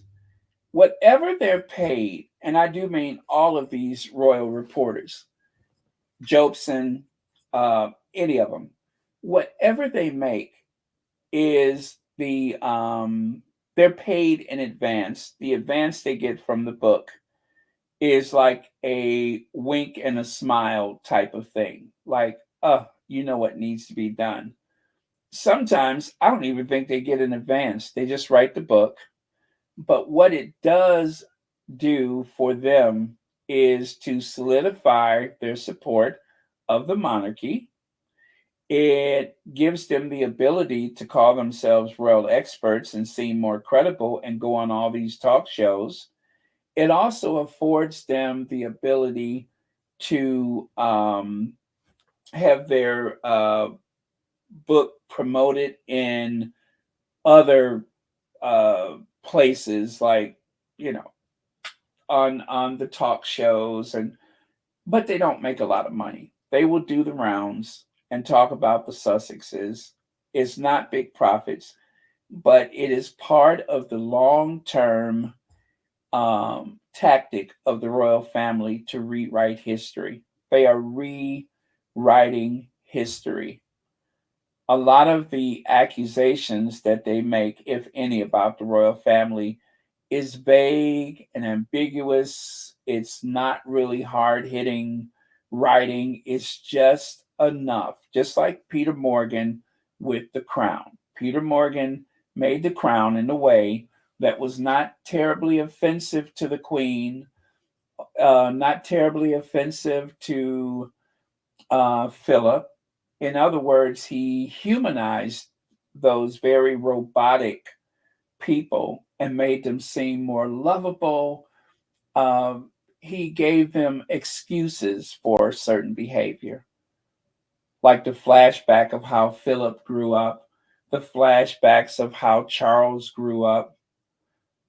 They did flashbacks for everybody but Diana. Diana was just Diana, but the rest of them, even Margaret, had flashbacks to why she was such a Margaret, right? Everybody had a reason why they were such a so and so, except for Diana. Diana was not afforded that. Diana was this 16-year-old girl who saw Charles one day at their country estate. And then a couple of years later, they were engaged to be married. End of story. There was no root to Diana's life story.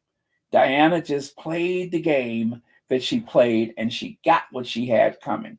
That is what the royal experts have said about Diana over and over again for the past, practically as soon as she died, that's when they started.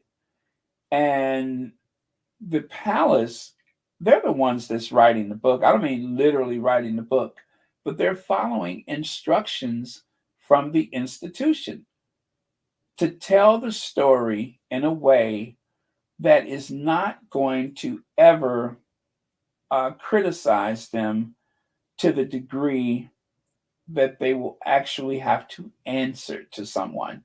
They did this because of that, because of their duty, because of this tragedy. That's why they were like that. Like the queen, she didn't know that she was going to be queen. She wasn't supposed to be queen. But gosh darn it, did she rise to the occasion. Never mind the things that happened while she was on the throne. Well, she was just a young girl, you know, and then she was just this, she was just that. It always explains away their poor judgment.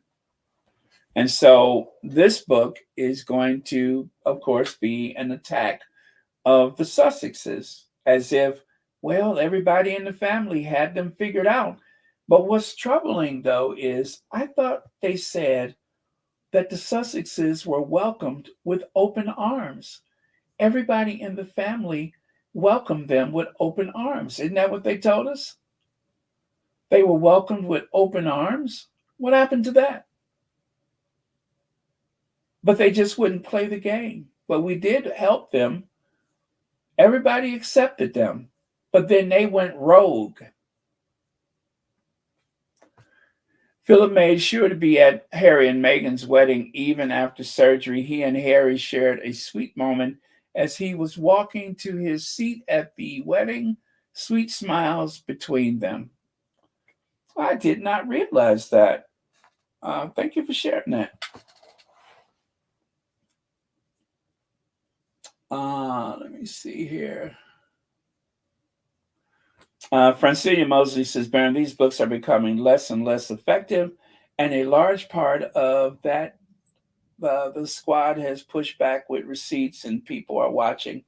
That's true, Francine Mosley. It's a little bit too late for Diana, I'm afraid, but it's not going to play for the Sussexes. You're right about that. It's too late for Diana. Diana, they have already, someone said the other day in Spaces, they said, when Diana first died, mysteriously and tragically in that tunnel in Paris, if you would have asked anyone what happened, 90% of the people would have said, oh, they killed her. Now, if you ask that question, about 25% are going to say, oh, she wasn't wearing a seatbelt. About another 25% is going to say that Monsieur Henri was inebriated. And little less than half is likely to say that it was an inside job. You see what I mean?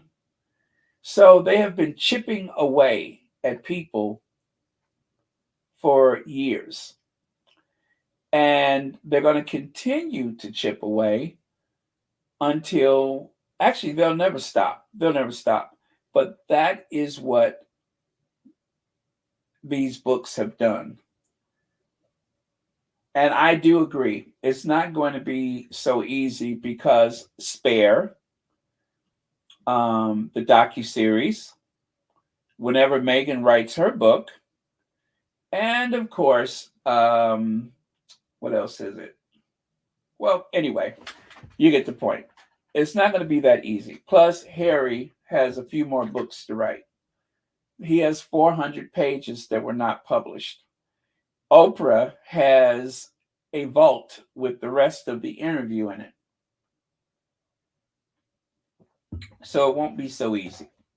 They can try to discredit them to the same degree that they have been successfully able to do that with Diana.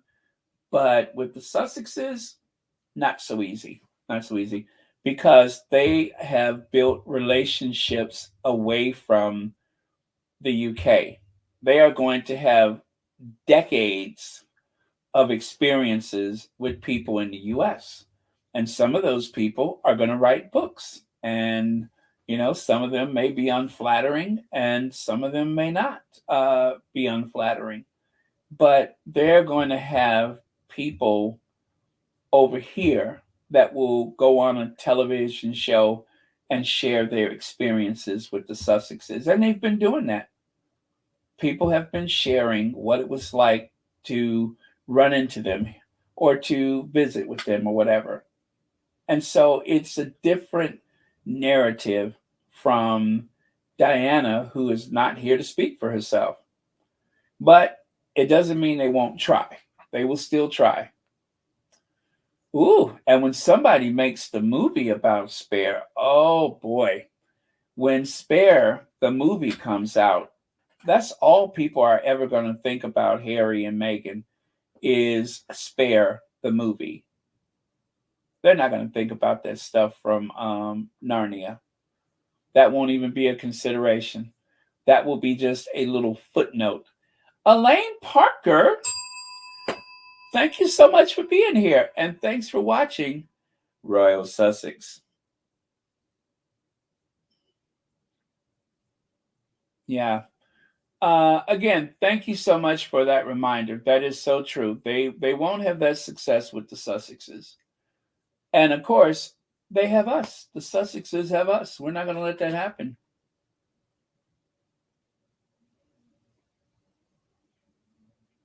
Okay. Thank you, Reba Henderson. Thank you. Yeah, and the generation that they're trying to reach with this misinformation, the younger people, I do believe that a lot of the younger people are aware of Diana's untimely passing mysteriously in that tunnel in Paris. And a lot of those people that believe otherwise, well, just like with the support that the royal family have, that belief is going to die off. Those ultra monarchist royalists that believe the lies. I'm just amazed, though, that some of the American derangers, I'm amazed that the same people that cried and wept for Princess Diana is openly hostile against Harry. I'm very surprised by that. I am very, very surprised. That never. Oh, by the way, that's Ingrid Seward right there on the right side. Now, let's move on to another topic. Hey, Franklin, we saved a seat over here. Remember Franklin from the Peanuts? Well, Franklin, I didn't realize something before today. Franklin sat down for dinner with the rest of the gang and sat by himself on the other side of the table. Why is that? Well, take a look here. They did save him a seat, right? So he went over to the other side of the table. See there? You can see, what's her name? Is that Lucy? I think it's Lucy. Peppermint Patty. Well, no, Lucy has the dark hair. I don't know who that one is. But she's pointing. We saved you a seat over here. So he goes over there and sit down, and not off by himself, because it's not the 1970s anymore. If you all recall, in the old days, and I didn't notice this, I'm just looking at this old image, Franklin sat by himself. Blue Draws, you're leaving us? Thank you so much for being here. And thank you for becoming a new member of Royal Sussex. So yeah, Franklin sat by himself. See there? How sad is that? He sat by himself, an outcast, alone. And that's because in the early days of the Charlie Brown cartoons, Franklin, I don't know if you noticed this, but Franklin is black and the rest of the kids are white. And after the Martin Luther King assassination, there was a movement, a very quiet, discreet movement to create a black character for the Charlie Brown comics. And so that character's name is Franklin, right? And in the cartoons, apparently Franklin was sitting by himself. But this new cartoon, which is going to appear on Apple TV, they actually fix it. Franklin, you're found your home when you're surrounded by good friends, right? Franklin, you know you found your home when you're surrounded by good friends. So now they're being more inclusive. Franklin is not being an oddity any longer. He is just another kid. So that's progress. And just in time for Black History Month. Speaking of Black history, the first Black Barbie doll was created by Spartanburg, South Carolina native Kitty Black Perkins in 1980. She was also the first Black designer for Barbie when she was hired at 28. She rose in the company after a decade of hiring more Black designers. Did you all know that? I think we talked about it before. Well, check it out. There is the Black Barbie that she designed, and on the right side, that is the updated version. That is the 40th anniversary of the Black Barbie doll. Now look at the box. I didn't notice this before, but the box says, she's black, she's beautiful, she's dynamite.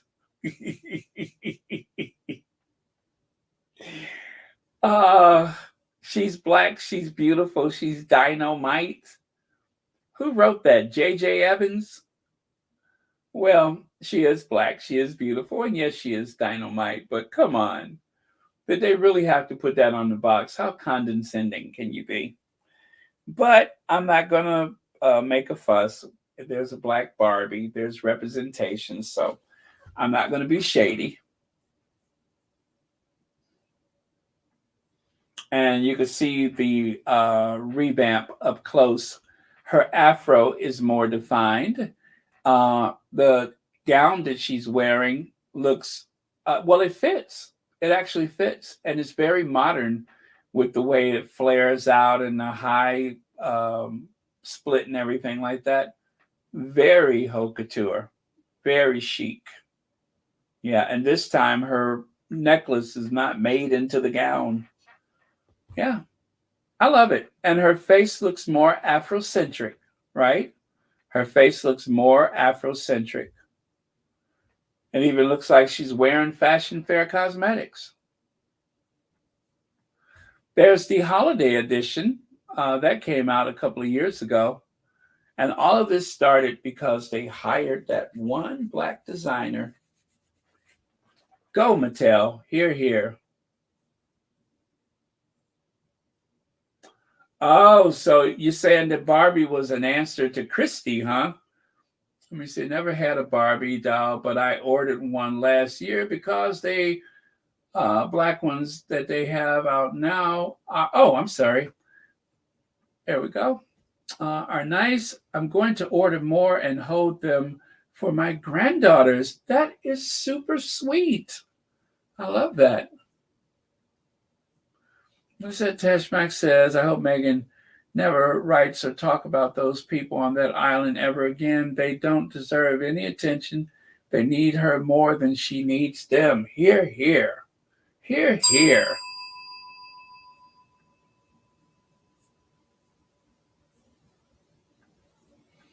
Now, do you recognize this young lady? Do you recognize this young lady from the Victorian era? Well, as you can see, she is dressed like an equestrian. I've seen this photo practically my whole life and never knew who it was, right? Well, apparently her name is, oh, let me do this so I can see it clearly. Where is it? Okay. Her name is Salika Lazivsky. She was a black horsewoman in Belle Eque, Paris. In 1891, she was the subject of a series of 6 photographic portraits taken at the studio of Paul Nadar in Paris. In 1891, Zavazisky was the subject. Oh, I'm sorry, that repeats, doesn't it?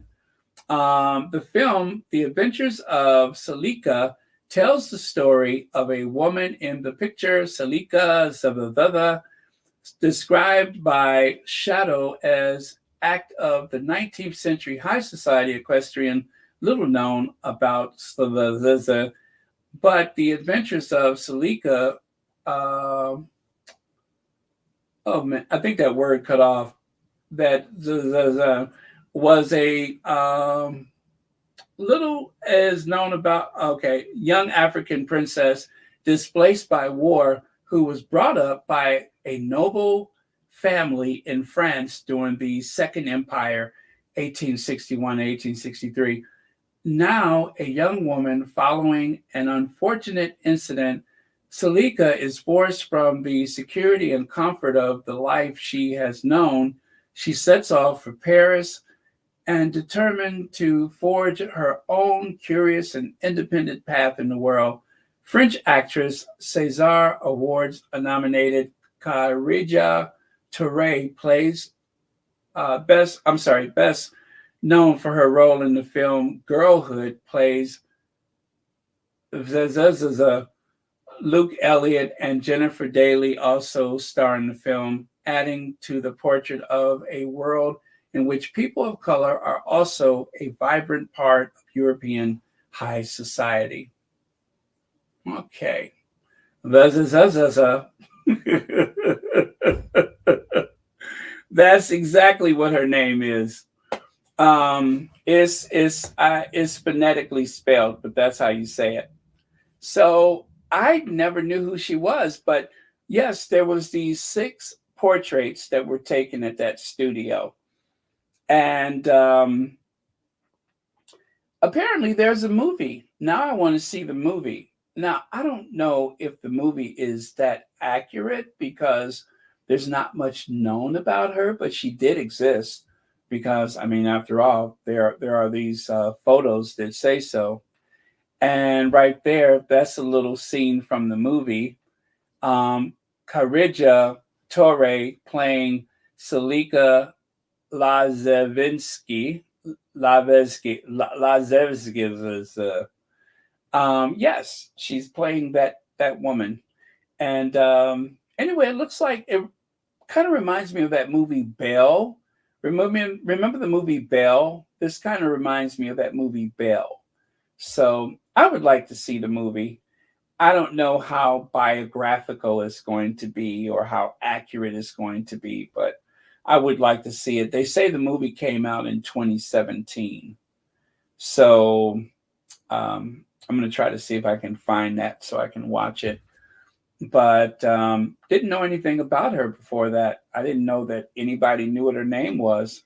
And check this out. Some artists reimagined or reinterpreted that painting or photo by painting it in those bright, vivid colors, which I love that. I think it's beautiful. Love the colors. Now, during Black History Month, you know, I'm going to talk a lot about Black history, mostly about, you know, the history of people, but there's also other things to discuss, like right here.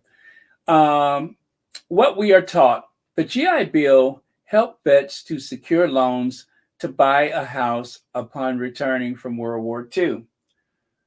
What we would be taught with critical race theory. So the reason why they don't want to teach critical race theory is because a lot of things that have been swept under the rug would be brought to the fore.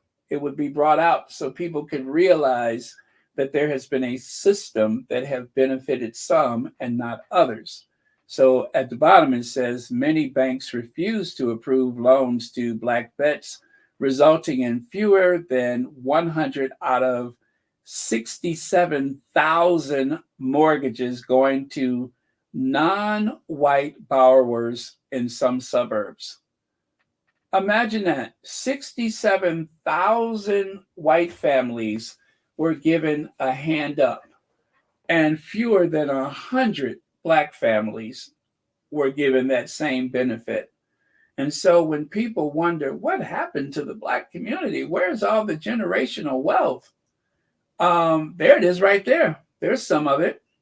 There is some of it right there.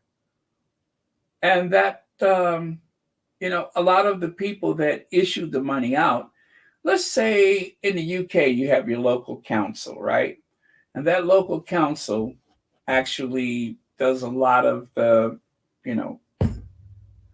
doling out the money, right? Or services with the money from, well, in the US, state by state, city by city, county by county, however that works, the federal government put the money out there, and the mostly white governments across the country just refused to give the money to Black people, and the banks were right in there with them. The banks did not feel encouraged to help Black people either. I'll give you two cases where I can show you how this was circumvented by Black entrepreneurs. John H. Johnson of the Johnson Publishing Company, when he wanted to start his magazines, he actually took out he hocked his mother's furniture. He hocked his mother's furniture because the bank refused to give him a loan. And George Johnson, unrelated, who started the Johnson Products Company, maker of, the hair grease and hair care stuff, he took out a vacation loan. He tried to get a business loan. They turned him down. So he took out a vacation loan and began selling the product out of his car. Otherwise, they were not allowed to go to a bank, a real bank, and get money like anybody else. They had to work their way around it. Usually not as much as they wanted and not when they needed it the most, but still, both of them went on to become phenomenally wealthy. Phenomenally wealthy. I believe that the Johnson products, when it was sold to a company in France, it's no longer owned by Black people. I hate to tell you that, but it's not. They sold it for $120 million. And we're talking about 1990s money, was it? About $120 million.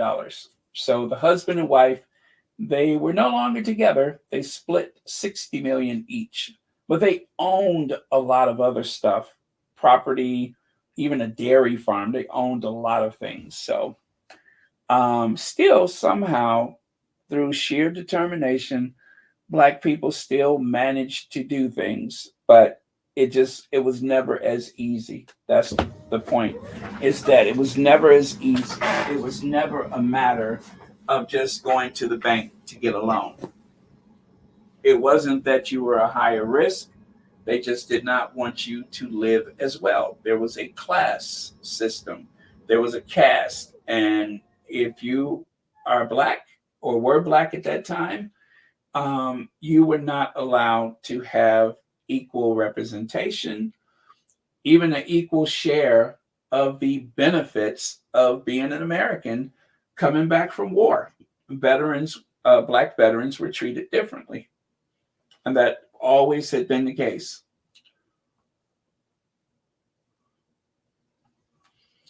Now, white privilege does not mean your life was not hard. It means your race was not an obstacle. So to anyone that is white that is watching Royal Sussex, again, it's not to say that you didn't have the same problems that other people have, but if there's anything that we've learned from Meghan, and I have said this over and over again, that when it comes to race, all of a sudden things change. Harry discovered that people that he had grown up with, his own family, began to act differently. It wasn't different, oh, that's an American. It wasn't different, oh, she's not in the Church of England, but she is a Protestant, but still she's just not one of us. It wasn't different, oh, she's been divorced. No, it was none of that. It was, does her mama really have twister braids? Is that a nose ring? What color are the kids going to be? And how will that look for the family? You know what I'm saying? It was that. That was the problem. The idea that there was African DNA in that family. That was the problem. So white privilege does not mean your life was not hard. It means your race was not an obstacle. And that's it. I don't know how much easier it is to explain that. There's a lot of people that are in denial. If you ever point out racism or any inconsistency based upon race, like with all of the articles that had dog whistles here, there, and everywhere, and yet there are some people that will look at that very same article and they'll say, no, that's not what he meant. Oh, she didn't say that. She's just saying, and it's right there. It's right there. So, and I'm almost done, by the way, you guys. Know your history. I don't care who you are or where you come from. Know your history. Good and bad, you should know your history. Know the contributions that your ancestors have made, that your nation of birth, even the town that you live in. You need to know these things, because if you don't know, then when people approach you and they are treating you differently or they are acting strangely, sometimes you don't have a chance to find an explanation for things. But when you know where a person is coming from, when you know where you have come from, it helps to, shall we say, remove the boundaries that keep us apart. When you get to know people, you're not as afraid of things that you don't understand. You have to get to know people. So know the ways. I learned about other cultures here, there, everywhere. I enjoy doing that. When I travel, I try to learn. I don't expect to go places and be treated like I'm in America. I try to do as they do and learn what they have to teach me. And likewise, I teach them about myself. And the world will be a much better place if people keep doing that. Every shade of black is beautiful. Colorism is something that breaks my heart, is that in 2024, people are still into this colorism stuff, and I don't like it. And, you know, the idea that some people have had it easy, and then some of the people that have had it easy, they are in denial about it. Have an open mind, have an open heart, and try to see things from other people's point of view. Step out of your circle and try to view the world just for a day like another person sees it. Black girl, you are beautiful no matter your shade. So, and with that, you guys, that will be the last word for today. And again, this month, we are going to hear some more Black history and such. And if I ever forget, you guys, like if I go a couple of days and I don't do anything, please remind me. Because if something like really big is happening, I might forget. Like, as you can see, it took till the 2nd of February for me to say Happy Black History Month because I forgot it started on the 1st. I believe Harry, Meghan, and Doria. I believe them then, and I believe them now, and I'm going to keep supporting them, and I'm going to help them tell their truth. And yeah, that's what I'm going to be doing this year. So I'm looking forward to it. Remember, the Sussexes have a big rollout coming. I mean, it's here. It's really here. They have a lot that they're doing this year. So be prepared to stay in the fight. And it's going to be fun. And of course, here at Royal Sussex, we are going to continue to make it fun and yet informative. Oh, by the way, you guys, let me see.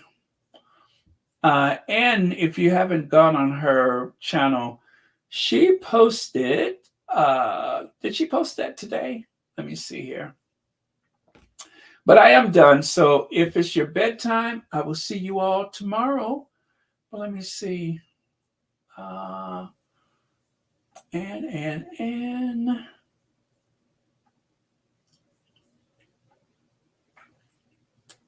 Oh, yeah, she posted this 14 hours ago. She says, hi, everyone. Just wanted to check in.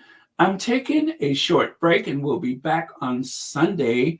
Thank you, as always, and enjoy your weekend. So that was from Anne of Duchess of Success. So she just wanted everyone to know she's fine.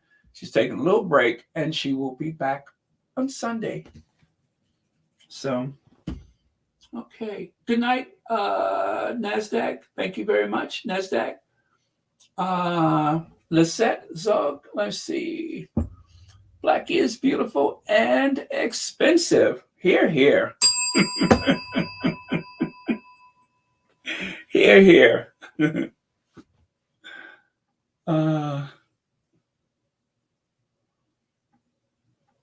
I love this picture right here, though. I added the graphics to it. I don't know where the picture comes from, but I love that picture. So I just added the little graphic to it. I think I did that last year. But yeah, I love that. Very, very cool. Good night, Elaine Parker. And oh, by the way, Elaine Parker says, good night, wherever you are in this world. I should have put my humidifier on. You hear my voice, right? I need my humidifier. Good night, Lady Bird. Oh, thank you very much. Thank you. Thank you.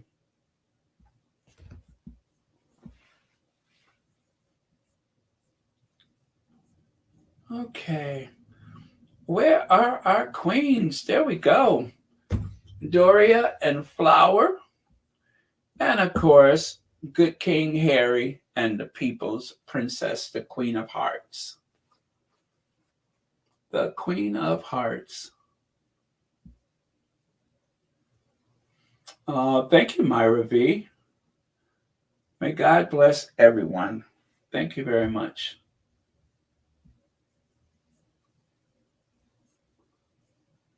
Okay, well, that will do it. 2 hours, 15 minutes. Not bad, not bad. Again, thank you for the new memberships, the repeat membership, and of course, the super chats and super stickers.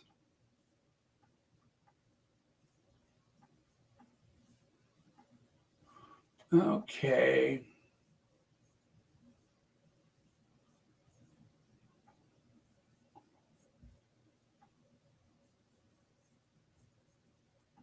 Back over here. He was indeed cookies and cream. Oh, yes, Carl Weathers. Yes, Carl Weathers. Carl Weathers died. Today, was it? 70-something years old. That was the guy that was from the first Rocky movie and the second and a few other ones. But great actor. Great actor.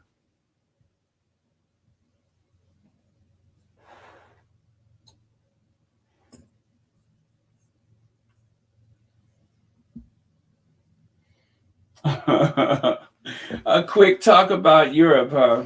A good quick Europe story. Okay, there once was a man from Nantucket. He wanted to see Europe before he kicked the bucket. He hopped on a flight. He said goodnight. You know, I'm making this up, right? And let me see. He hopped on the flight. He said goodnight. And I don't know what the rest is, so bleep it.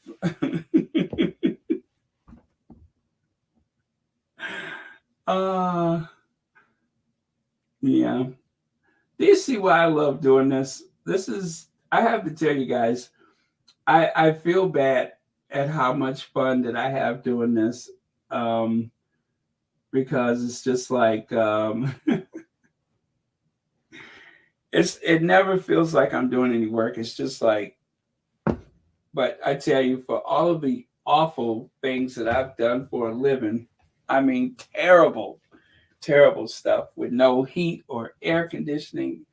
I won't bore you with it, but I could think of some days when all I did was sweat, and I got home and I just dropped everything and took a shower before I could relax. That was one thing. Or if you've ever worked outside, I'm going to tell you, if you live in a warm state or in a warm country, whatever, sometimes when you work outside in the winter, a chill sets in. And when that chill sets in, you can never get warm enough until you get home and get in your bed and get under the covers. That is when you feel all of the feeling coming back to your toes. That's the only thing that works. When you are chilled to the bone, you never get warm until you get home and get in the bed. When you take those shoes off that may be damp with snow or rain, you got to get home and get in the bed, get under the covers, and that's when you're finally warm enough. The only bad thing is the next day you got to go back out and do it all over again. But yeah, I've had that kind of stuff before.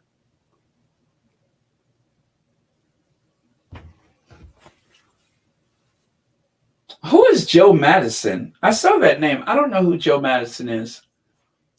Who is Joe Madison? Oh, that Joe Madison. Okay. All right. I didn't recognize the name.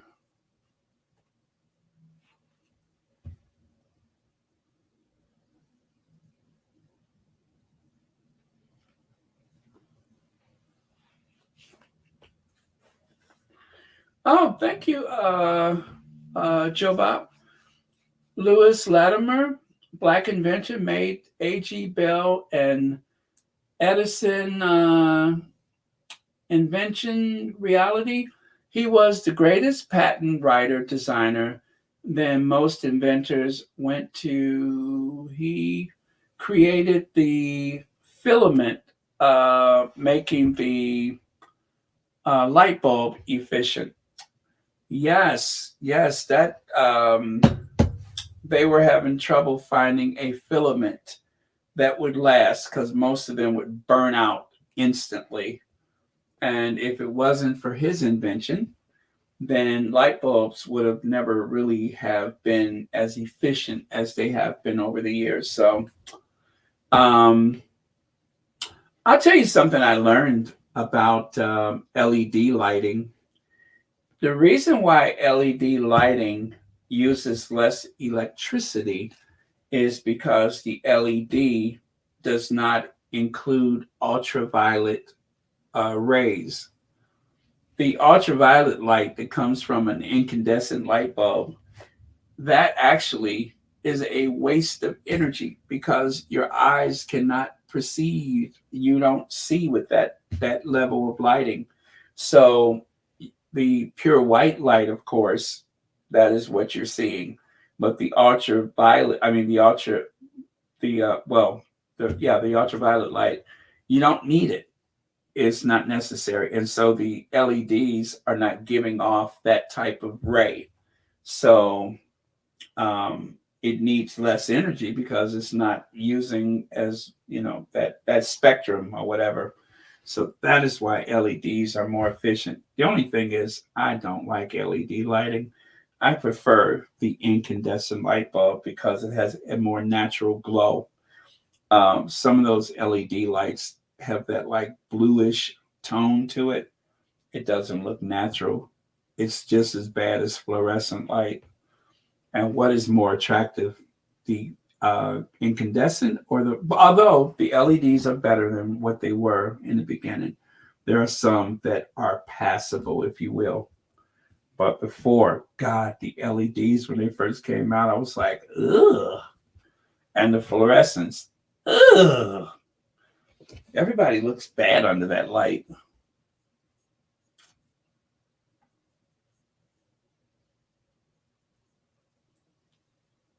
Oh, thank you very much, LDSW. Joe Madison is a syndicated radio broadcaster who is well known in the Washington, D.C. metro area.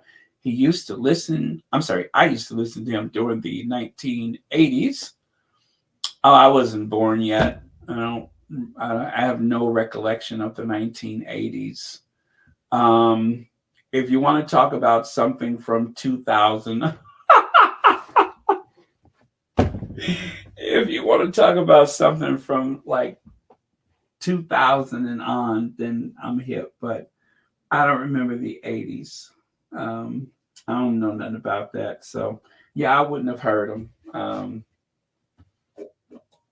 I'm just barely able to buy cigarettes.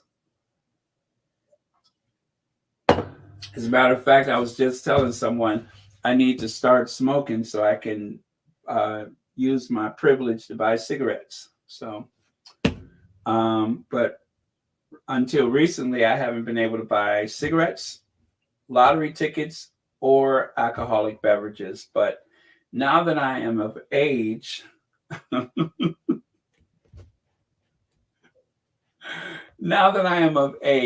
I can buy all that stuff. So, as for the rest of you all, you have to tell me how it was back in those days because I have no recollection. Oh, oh my God. You know what's so funny? Just as I said that, my phone screen lit up. And guess who this email is from?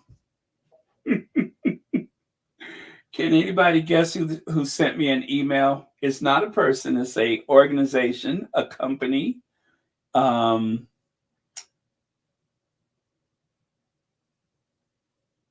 Yeah. Okay, that's the only hint that I'm going to give you. But I just got an advertisement in the email, a promotion in the email. Yes, that's exactly who it is.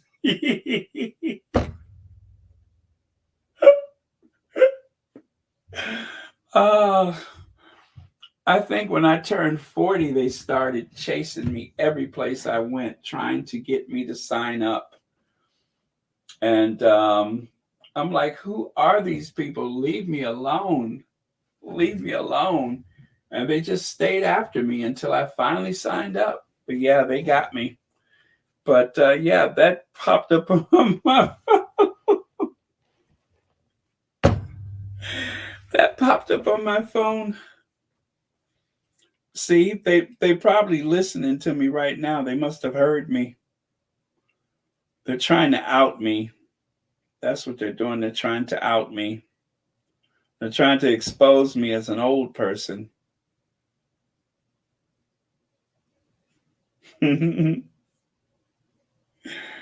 Oh man, that is rich. I couldn't have made that up. I could not have made that up. That was perfect timing.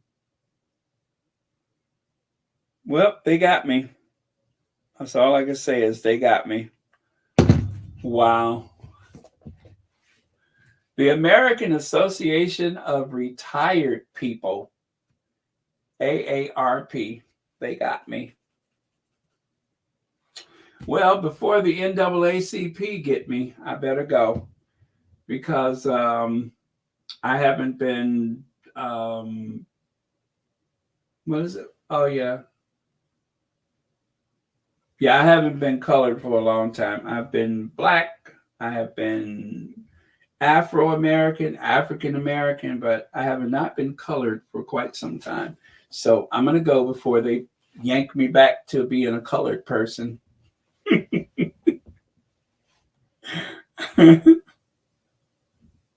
before I get careless and forget where I came from, right? I better go. So yeah, I see a lot of y'all guessed it, huh?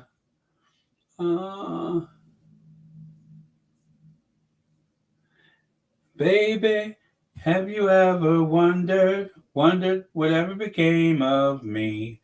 I'm living on the air in Cincinnati, WKRP. Is WKRP in Cincinnati. That was a good show. I love Barney Miller. Oh, listen, I'm not even about to do this. Next thing you know, we'll be here another hour. I'm not about to talk about the good old days. I'm fixing to go. So love you guys. See you tomorrow. I'll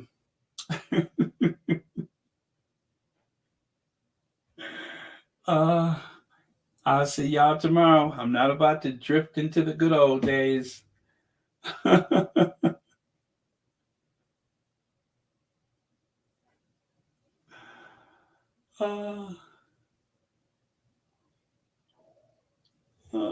Let me see. Oh, well, thank you, Lisette. But yeah, I'm gonna go. Actually, I'm a little hungry right now.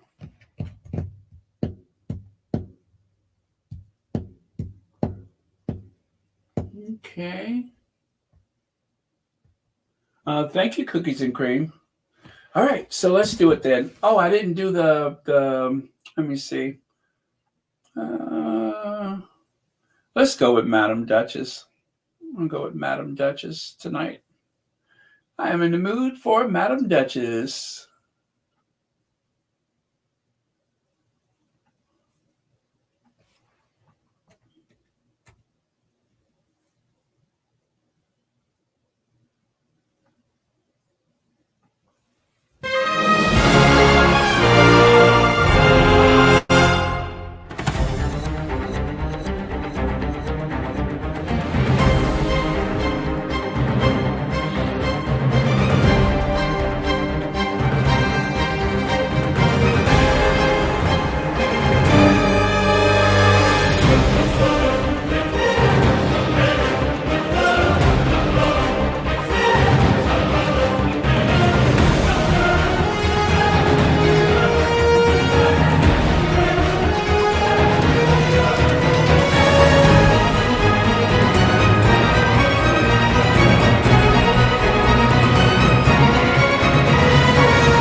You know what I just realized?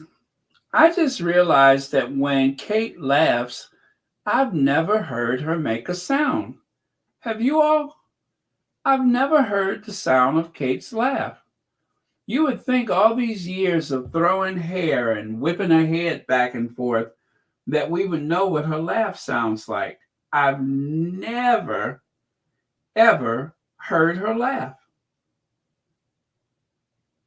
I don't know why I get the feeling that it sounds like a rattlesnake or something, but I've never heard her laugh before. Isn't that extraordinary? I wonder if she makes a sound when she laughs. I'm going to have to try to find some evidence of that. I'm just curious. But I've never heard her laugh before. Now, of course, it's a little too soon to reach out to Kensington Palace. We might start doing that next week, reaching out to Kensington Palace. Yeah, I think we're going to start reaching out to Kensington Palace next week. But okay, good night, you guys. Love you. See you tomorrow.